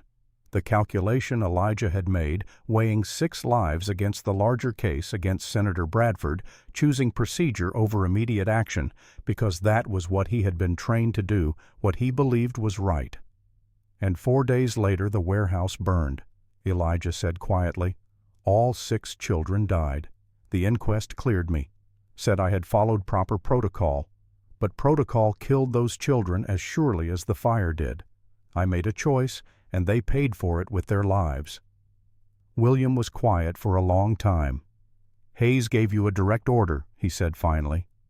You had no choice. I had a choice, Elijah said, his voice hard. I could have said to hell with Hayes and to hell with the investigation and gotten those children out. But I was so concerned with doing things right, with following procedure, with making sure Senator Bradford did not escape justice, that I forgot the whole reason we became lawmen in the first place. We are supposed to protect people, not sacrifice them for the sake of a bigger case. Is that why you left? I left because I could not look at myself in the mirror anymore, Elijah said. Every time I put on that badge, all I could see was Emma's face asking me why I left her there. So I resigned and rode west and told myself I was done with people, done with responsibility, done with making choices that could get innocents killed. And then you saw Catherine through that window. And I had to choose again, Elijah said. Wait for proper procedure or act immediately, follow the law or save a life. And this time I chose differently. William nodded slowly. For what it is worth, I think you made the right choice this time. This time I did not wait. Elijah agreed. This time I did not let procedure and authority override my conscience. But Emma is still dead. Those other 5 children are still dead. Nothing I do will ever change that. No, William said. But Catherine is alive, and that matters. You cannot save the past, Elijah. You can only try to do better in the present. They sat together until the stars began to fade with approaching dawn. 2 old partners who had learned hard lessons about justice and law and the difference between following orders and doing what was right. The next morning word came from Judge Morgan. The trial would be held in 1 week, giving both sides time to prepare their cases. In the meantime, Father Nathaniel and Lucas would remain in custody without bail, the judge having determined that both posed a flight risk and a danger to witnesses. Elijah spent the intervening days helping William gather evidence and interview witnesses. It was delicate work. Many people in Covenant Ridge remained loyal to the Catholic Church and, by extension, to Father Nathaniel. They saw the arrest as an attack on their faith rather than the prosecution of a criminal. They whispered that Catherine must have been troubled, unstable, that she had brought this on herself somehow. But others came forward quietly, nervously, with stories they had been too afraid to tell before. Sarah Mitchell, the schoolteacher who had worked at the convent for 2 years, provided a detailed account of a night in November 1885 when she had witnessed Father Nathaniel beating Catherine in the chapel of penance. She had kept silent out of fear of losing her position, fear of being labeled a troublemaker, fear of the Church's power in the community. But now, with Catherine safe and Father Nathaniel in custody, she found her courage. I know what I saw, Sarah testified in William's office, her voice shaking but clear. Sister Catherine was tied to a table. Father Nathaniel was striking her with a whip. There was blood on the floor. She was screaming, begging him to stop, and he just kept hitting her, kept saying she needed to learn discipline, needed to purge her sins. I ran away. God forgive me, I ran away and did nothing. The most damning testimony came from Mother Prioress Margaret. After much hesitation and many tears, she admitted that she had known about Father Nathaniel's methods for 8 years. She had witnessed him disciplining 3 different young nuns. She had told herself it was not her place to interfere, that Father Nathaniel was acting under the authority of the Church, that her duty was to protect the institution rather than the individuals within it. She broke down weeping in William's office, her old body shaking with sobs that seemed to come from somewhere deep and wounded. I am a coward, she said through her tears. I stood outside that room and listened to Catherine cry, and I did nothing. I let it happen because I was afraid of losing the convent, afraid of what the bishop would say, afraid of standing up to a man who claimed to speak for God. William leaned forward across his desk. Mother Margaret was Catherine, the only one. The old woman's shoulders shook. She shook her head slowly, unable to speak for a moment. When she found her voice again, it was barely a whisper. No, there were others before her. Tell me, William said gently. 5 years ago, there was Sister Claire Donovan, Margaret said, just 19 years old when she came to us. Father Nathaniel began disciplining her within the first month. The same room, the same rope, the same whip. She paused, wiping her eyes. One morning, she was simply gone. Father Nathaniel told us she had returned east to her family, that she had decided the religious life was not for her. But I saw her face the night before she left. She was not going home. She was running from him. And before Claire, William asked. Before Claire there was Sister Mary Thompson. Margaret's voice dropped to barely above a whisper. You know what they said about her death? An accident. A fall down the stairs. But I helped prepare her body for burial. I saw the bruises on her wrists before we dressed her. Rope burns. Just like Catherine's. Just like Claire's. She looked up at William with red, swollen eyes. 3 young women. 3 lives destroyed. And I did nothing. God forgive me, I did nothing. William documented everything carefully. Dates, times, specific incidents, physical evidence.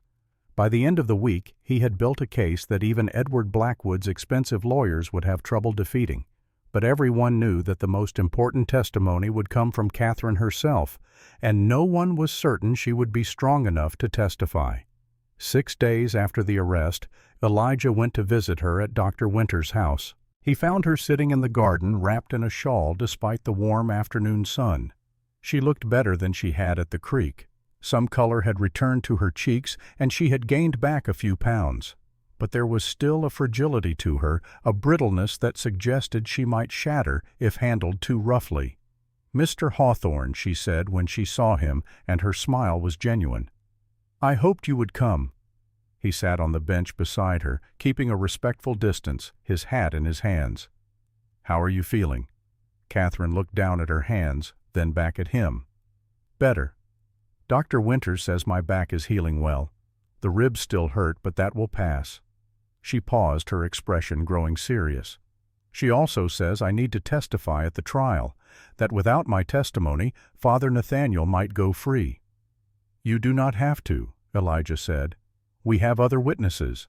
Sarah Mitchell saw what happened. Mother Margaret has admitted to years of knowledge. My own testimony about what I saw through that window. Between all of us we have enough evidence.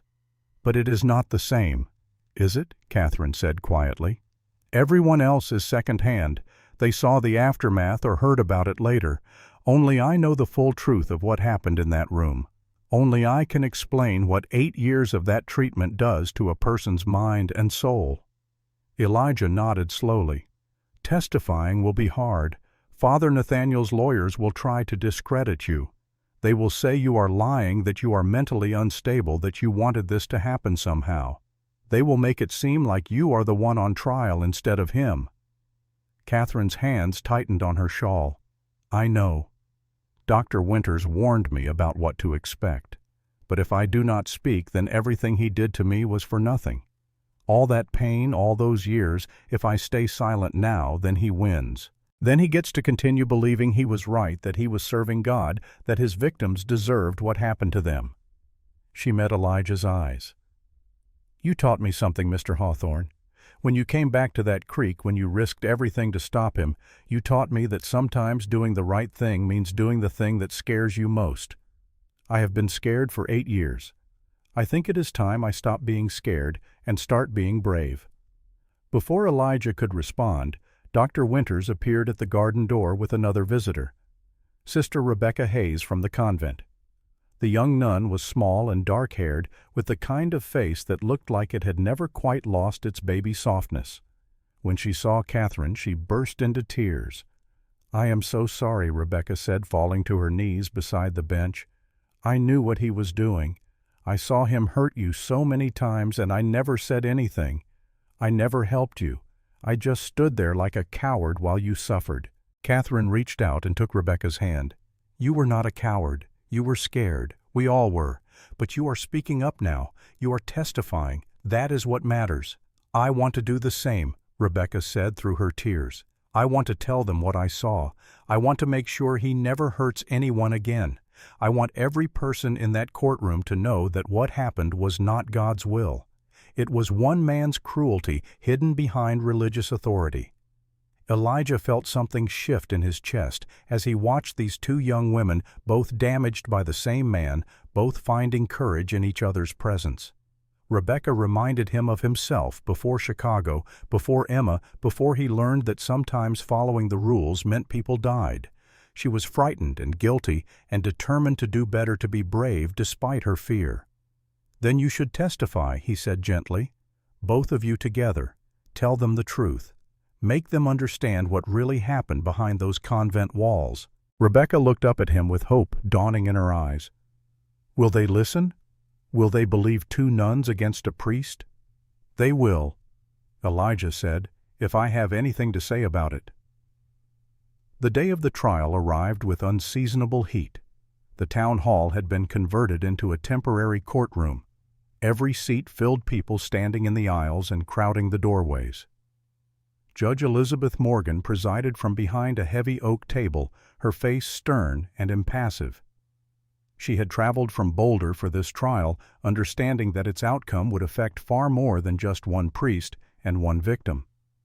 Father Nathaniel sat at the defense table, flanked by two lawyers brought in from Denver by Edward Blackwood.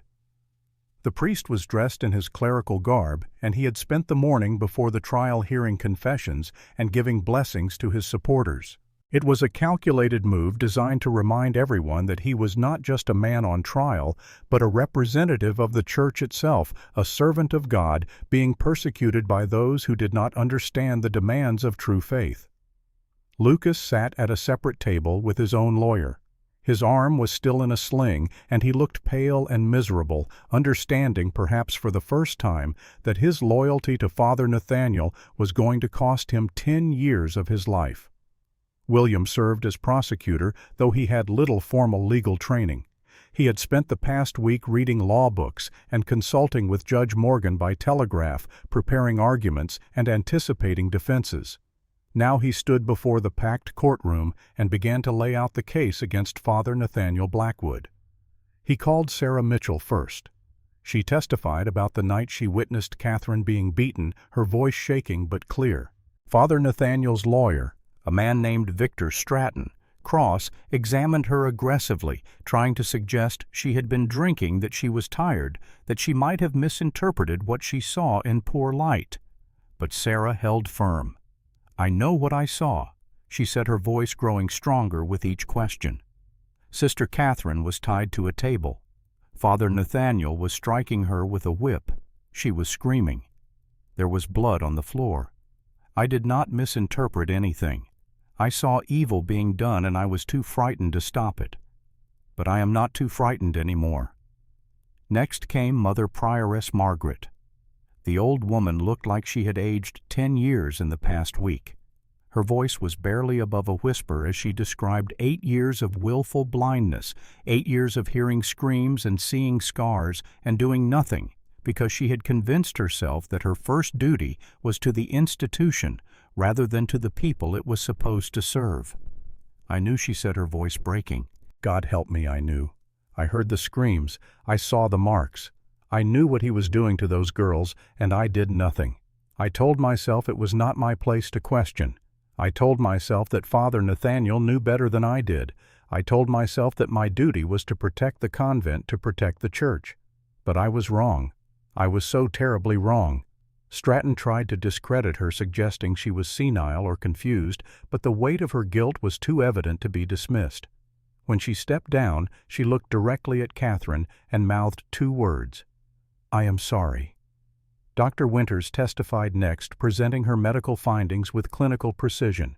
She had photographs, measurements, detailed notes documenting every injury, every scar, every sign of prolonged abuse. The evidence was overwhelming and impossible to explain away as accidents or self-inflicted injuries. 23 scars on her back, Evelyn said, holding up the photographs for the court to see, ranging in age from several weeks to several years. 2 improperly healed rib fractures, severe malnutrition, chronic trauma to the wrists and shoulders consistent with repeated binding. This is not religious discipline. This is systematic torture inflicted over a period of at least 5 years, possibly longer.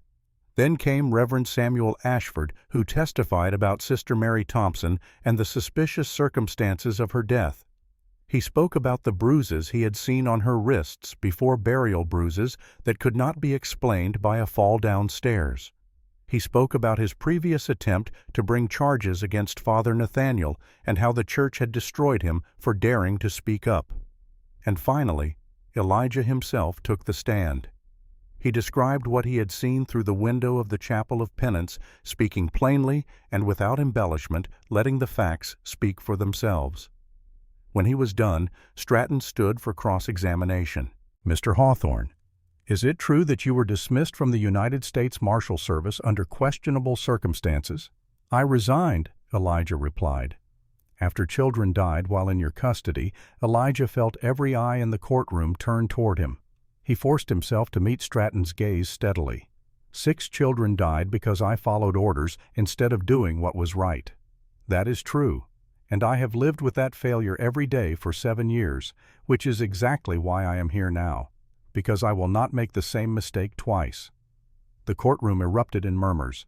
Judge Morgan banged her gavel for order. Stratton smiled thinly. "So you admit you have a history of poor judgment?" "No." Elijah said, his voice calm and clear. "I admit I have a history of letting protocol and authority override my conscience, and I am done with that. When I saw Sister Catherine being tortured, I did not wait for permission. I did not follow procedure. I acted. And because I acted, she is alive today." When the prosecution rested, it was the defense's turn. Stratton called character witnesses who testified to Father Nathaniel's piety and dedication. He called church officials who spoke about the long tradition of mortification of the flesh in Catholic practice, trying to paint the priest as a devout man following established religious principles rather than a criminal engaging in abuse. But then William called his final witness, Sister Catherine Sullivan. The courtroom fell absolutely silent as Catherine walked to the witness stand. She was dressed simply in a plain gray dress that Dr. Winters had given her, her dark hair pulled back to expose her face. She looked young and vulnerable and absolutely terrified. But she sat down, placed her hand on the Bible, and swore to tell the truth. William began gently. "Miss Sullivan, please tell us when you entered Sacred Heart Convent." 1879. Catherine said. "I was 18 years old." "And why did you enter?" "I had nowhere else to go. My parents were dead. I had no family, no means of support. The convent offered me a place, a purpose. I thought I would find God there. I thought I would find peace." "And did you?" Catherine looked directly at Father Nathaniel. "No. I found something else entirely." For the next hour she described everything. The first time Father Nathaniel had called her into the chapel of penance. The way he had told her that doubt was sin, and sin must be purged through suffering. The beatings that came weekly at first, then twice weekly. The days spent locked in darkness without food or water. The constant message that she was worthless, sinful, deserving of punishment. Her voice never wavered. She did not cry. She simply told the truth plainly and without theatrics. When she was done, Stratton rose for cross-examination. His voice was gentle, almost fatherly. "Sister Catherine, do you believe in God?" "I do," she replied. "And do you believe that suffering can bring us closer to God?" "I believe that accepting the natural suffering of life can teach us compassion and strength. But I do not believe that God wants us to be tortured. I do not believe that deliberate cruelty brings anyone closer to the divine." "But the saints suffered greatly," Stratton said.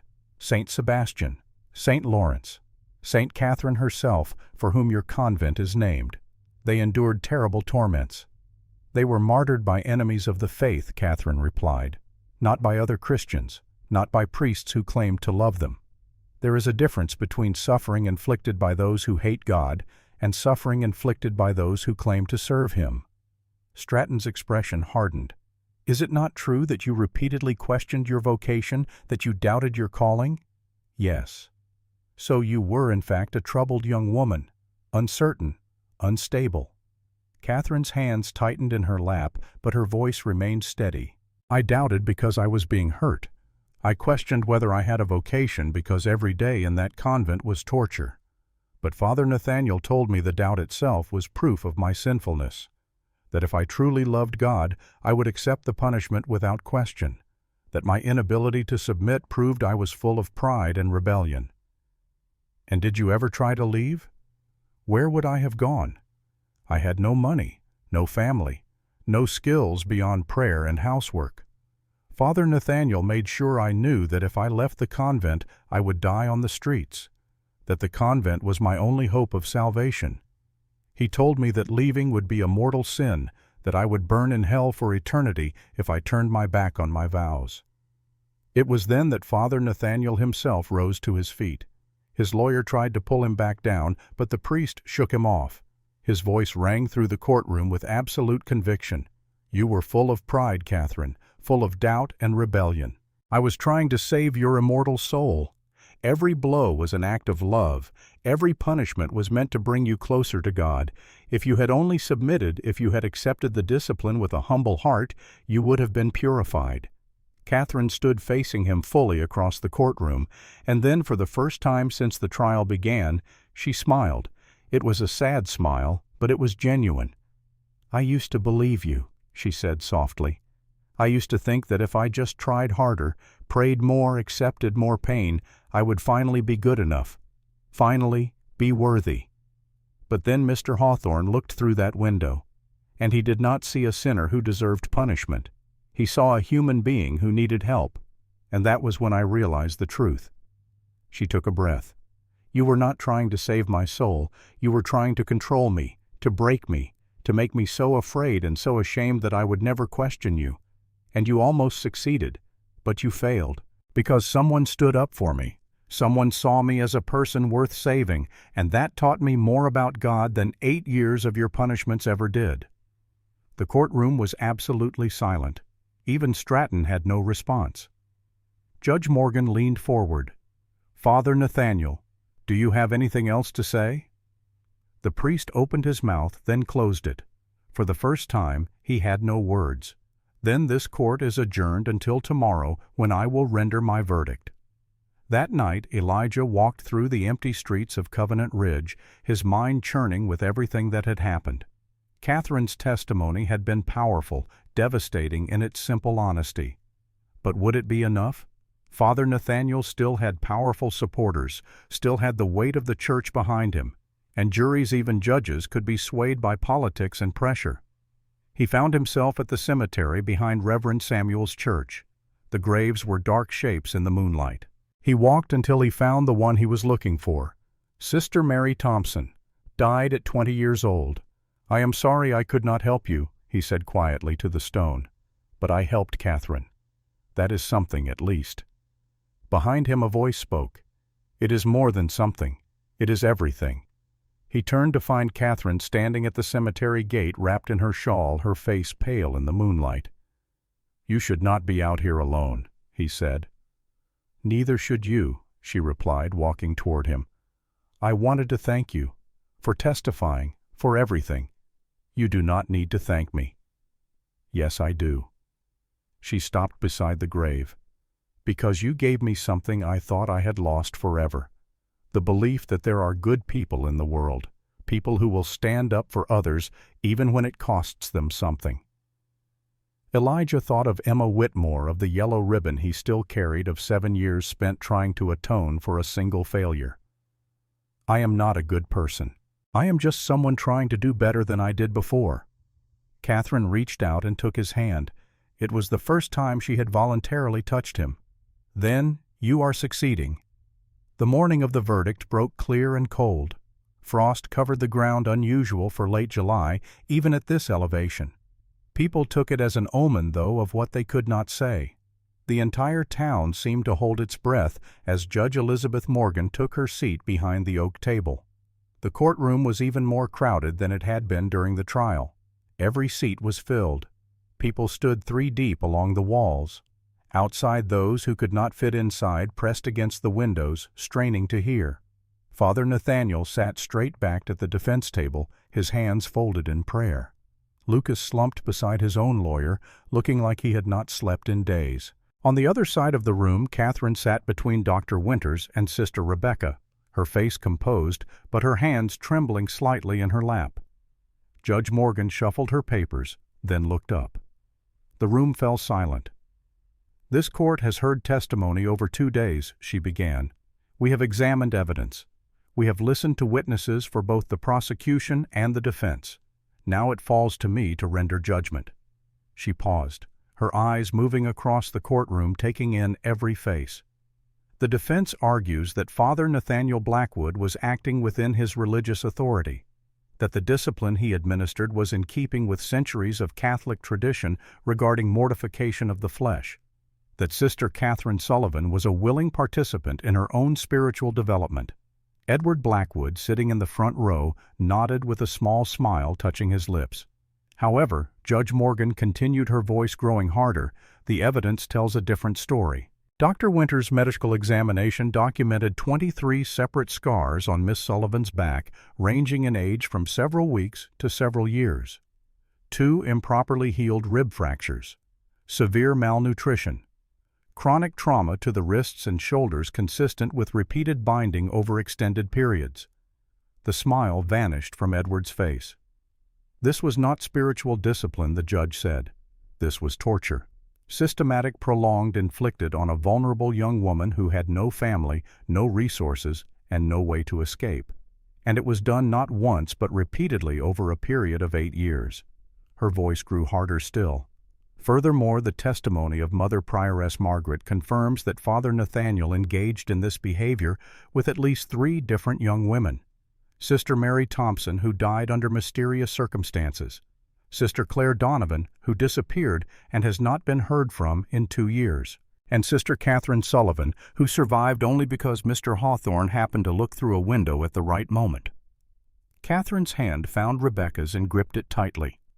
Moreover, the evidence shows that Deputy Lucas Bennett knowingly participated in an attempt to remove Miss Sullivan from the jurisdiction of this court. He helped Father Nathaniel kidnap her from the convent and transport her toward Denver, presumably to hide her in an institution where she could not testify. Judge Morgan looked directly at Father Nathaniel. "You are a man of God, Father Blackwood, or so you claim. But the God I read about in Scripture does not command us to break the innocent. He does not demand that we torture those who doubt. He does not require suffering as proof of faith. What you did to these women was not religion, it was abuse. And you hid behind your collar and your position to escape accountability."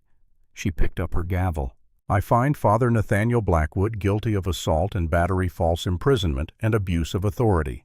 I sentence him to 25 years in the Colorado State Penitentiary." The gavel came down with a crack like a gunshot. The courtroom erupted. Shouts of outrage from Father Nathaniel's supporters, cries of relief from others. Edward Blackwood surged to his feet, his face purple with rage.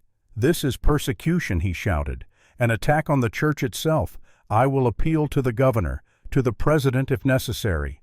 Judge Morgan's gavel came down again, harder this time. "Mr. Blackwood, if you do not sit down and be silent, I will hold you in contempt. Your brother has been found guilty in a court of law. He will serve his sentence." She turned her attention to Lucas. "As for you, Deputy Bennett, you are guilty of conspiracy and obstruction of justice. I sentence you to 10 years imprisonment." Lucas made a choking sound but did not speak. And Mother Prioress Margaret, the judge, said, looking at the old nun sitting in the front row with tears streaming down her face, "You are guilty of no crime under the law, but you are guilty of moral cowardice. You stood by and allowed these atrocities to happen. You chose institutional loyalty over human decency. I cannot send you to prison, but I can ensure you never again hold a position of authority. You are hereby removed from your post as Mother Prioress and banned from serving in any supervisory role within any religious institution in the Colorado Territory." Margaret bowed her head, accepting the judgment. "This court is adjourned," Judge Morgan said. "Bailiff, remove the prisoners." William and 2 other deputies moved forward to take Father Nathaniel into custody. The priest did not resist, but as he was led past Catherine, he stopped. "You will burn in hell for this," he said quietly. "You have destroyed a servant of God. You have attacked the church itself. And for what? Your own pride. Your inability to accept discipline." Catherine stood facing him one final time. Her voice was clear and strong. "No, you will answer to God for what you did. And when you stand before Him, you will not be able to hide behind your collar or your position. He will see the truth. And the truth is that you used His name to justify cruelty. You perverted his teachings to satisfy your need for control, and you broke 3 women who trusted you." Father Nathaniel's face twisted with fury, but before he could respond, William pulled him away. The prisoners were removed. The courtroom began to empty. People filed out in small groups, some angry, some satisfied, all shaken by what they had witnessed. Elijah remained where he was, watching Catherine. She stood surrounded by well-wishers, people offering congratulations and support.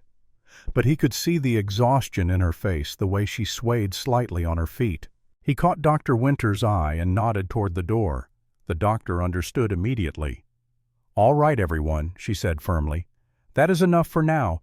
Catherine needs rest. You can speak with her another time." She shepherded Catherine toward the side door, and Elijah fell in behind them, providing a barrier against the crowd. Outside, the autumn sun was warm, despite the morning frost. Catherine leaned against the courthouse wall and closed her eyes. "Is it really over?" she whispered. "The trial is over," Elijah said, "but the healing will take longer." Catherine opened her eyes and looked at him. "How long did it take you to heal from what happened in Chicago?" Elijah thought about that. About 7 years on the mountain, 7 years of solitude and silence, 7 years of carrying Emma's ribbon like a talisman of guilt. "I am not sure I have healed," he said honestly, "but I have learned to live with it, and maybe that is enough." 3 months passed. Autumn deepened into winter. The aspen turned gold, then lost their leaves entirely. Snow came to the high country heavy and early, but Elijah did not return to his mountain refuge, not yet. Catherine had moved into a small cottage behind Dr. Winters's house. She spent her days helping in the medical practice, learning to treat wounds and mix medicines. She had a talent for it, Evelyn said. Gentle hands and a calm presence that put frightened patients at ease. She also began teaching.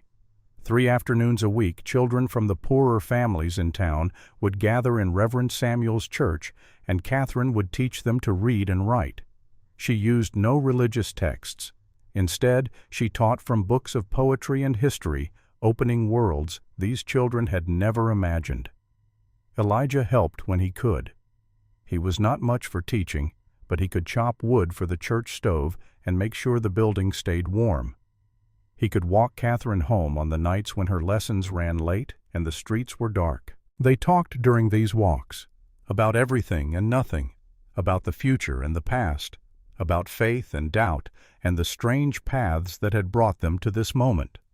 One evening in late October, as they walked beneath a sky full of stars, Catherine asked him a question he had been dreading. "Will you go back to your mountain when winter truly sets in?" Elijah did not answer immediately. The cabin was waiting. Thunder was growing restless in the town stable. The solitude that had sustained him for 7 years called to him like a distant song. But something else held him here, something he was not quite ready to name. "I do not know," he said finally. "Do you want me to?" Catherine stopped walking. They were standing in front of her cottage lamplight spilling from the windows. "I want you to do what makes you happy, but I would miss you if you left." The words hung between them, simple and profound. "I would miss you too," Elijah said. Catherine smiled, and it was the first time he had seen her smile without sadness behind it. "Then perhaps you should stay, at least for the winter." That winter, Elijah became a fixture in Covenant Ridge. He built an addition to the church working alongside Samuel. He helped Dr. Winters tend to patients during a brutal outbreak of influenza. He taught a 16-year-old orphan boy named Jack Harper how to track and hunt passing on skills that might otherwise be lost. And every Sunday, he walked with Catherine to the edge of town, and they would sit on a fallen log and talk about the week that had passed and the week to come. Spring arrived, then summer, and Elijah found he had no desire to return to his mountain. In June of 1888, 2 years after the trial, Elijah Hawthorne and Catherine Sullivan were married in Reverend Samuel's church. It was a small ceremony. Dr. Winters stood as witness. Sister Rebecca attended, now living independently and working as a teacher. William was there, and a handful of townspeople who had come to respect the quiet man from the mountain and the woman who had survived hell and emerged stronger. Catherine wore a simple dress of pale blue. Elijah wore his best clothes brushed clean of mountain dust. When Samuel asked if he would take this woman as his wife, Elijah's voice was steady and sure. "I will." And when Catherine promised to love and honor him, her gray eyes were clear and bright. "I will." They lived in the cottage behind Dr. Winters's house at first. Catherine continued her medical training, and in 1889 she discovered she was pregnant. The joy was overwhelming. After everything she had endured, after years of being told she was worthless, the possibility of creating new life felt like a miracle. But in her 5th month she miscarried. "A boy," Evelyn said gently. The damage to Catherine's body from years of abuse had been too great.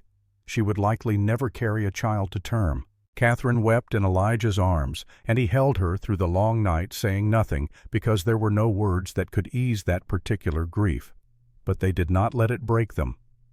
In the spring of 1892, a flood swept through the valley, destroying farms and claiming lives. Among the dead were John and Mary Harper, leaving their 12-year-old son Thomas orphaned and alone. Catherine saw the boy at the church sitting silent and hollow-eyed while the preacher spoke about God's mysterious ways. She recognized that look. She had worn it herself for 8 years. That evening she spoke to Elijah. "We cannot have our own children, but we can give this boy a family." Elijah looked at her, this woman who had survived torture and loss and had somehow kept her capacity for love intact. "He needs to learn to be a man. I can teach him."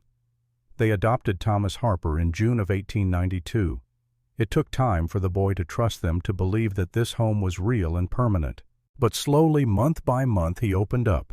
He learned to track from Elijah. He learned medicine from Catherine. He learned that family was not about blood, but about choice and commitment and showing up every day. In the autumn of 1890, news reached Covenant Ridge that sent ripples through the community. Father Nathaniel Blackwood had been killed in a prison riot at the Colorado State Penitentiary. The warden called it a tragic accident, just one of those things that happened in such places. But Elijah suspected otherwise. Prison riots did not just happen spontaneously. Someone had arranged it. Someone with money and influence. Someone who had decided that a dead priest was better than a live one who might someday talk about the powerful men who had protected him. There was no way to prove it. And frankly, Elijah was not sure he wanted to. When Catherine heard the news, she wept. Not from sadness, but from relief. The weight she had been carrying for so long finally lifted, and the tears came in great shuddering sobs. When she was done, she looked up at Elijah with red eyes and said something he would remember for the rest of his life. "I forgive him, not because he deserves it, but because I need to be free of him, completely free." The years passed. Catherine became a licensed physician in 1895, one of the first female doctors in Colorado Territory. She opened her own practice, specializing in treating women and children, particularly those who had been abused or traumatized. Thomas grew into a fine young man. At 16, he could track a deer through 5 miles of forest. At 17, he could set a broken bone and stitch a wound. At 18, in the spring of 1898, he announced that he was enlisting to fight in the Spanish-American War, which brought the story full circle back to that porch that April morning with the old rifle and the yellow ribbon and the promise made and kept. Elijah finished speaking. The sun had moved considerably across the sky. Thomas sat silent, absorbing everything he had heard. "So that is the truth," Thomas said finally. "That is who you are. That is who I was." Elijah corrected. "I am different now. Kate changed me. This town changed me. You changed me, Thomas. All of you reminded me that isolation is not strength, that sometimes the bravest thing you can do is let people in." Thomas stood. He picked up his pack. The train to Denver left in 2 hours. "Pa," he said quietly, "I understand now. Why you gave me this rifle. Why you told me this story." Elijah rose, joints protesting. "Why?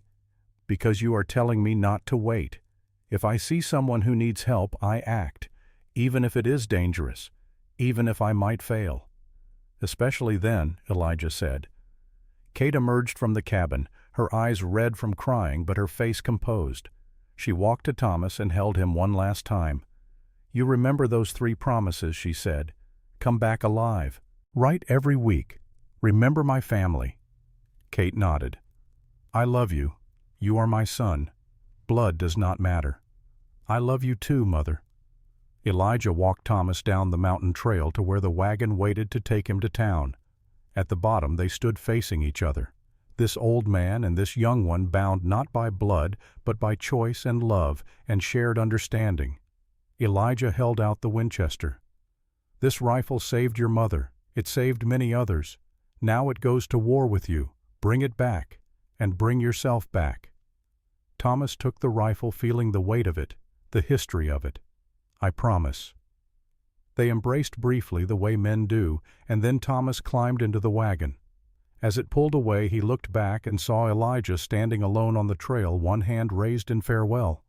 The old man watched until the wagon disappeared around the bend. Then he turned and began the long climb back up the mountain, back to Kate, back to the cabin they had built together, back to the life they had made from the ashes of their separate failures. He reached into his vest pocket and withdrew Emma's yellow ribbon, faded almost white, now frayed at the edges. He had carried it for 19 years. A reminder, a penance, a promise. But now, looking at it in the mountain sunlight, he saw it differently. Not as a symbol of failure, but as a symbol of growth. Emma had died because he waited. Catherine lived because he acted. And Thomas would face his own choices with the wisdom of both lessons. Elijah tied the ribbon to a pine branch near the cabin where it would flutter in the wind.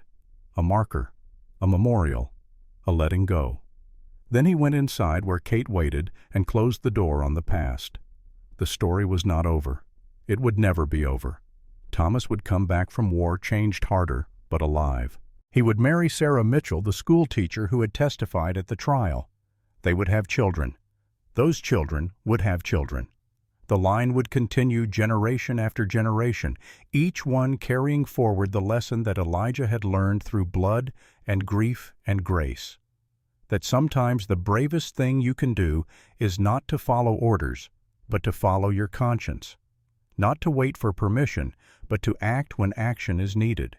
Not to choose safety, but to choose what is right, even when what is right is dangerous and difficult and likely to fail. That was the legacy. Not perfection, not glory, just the simple, hard-won knowledge that one person acting at the right moment can change everything. And that was enough.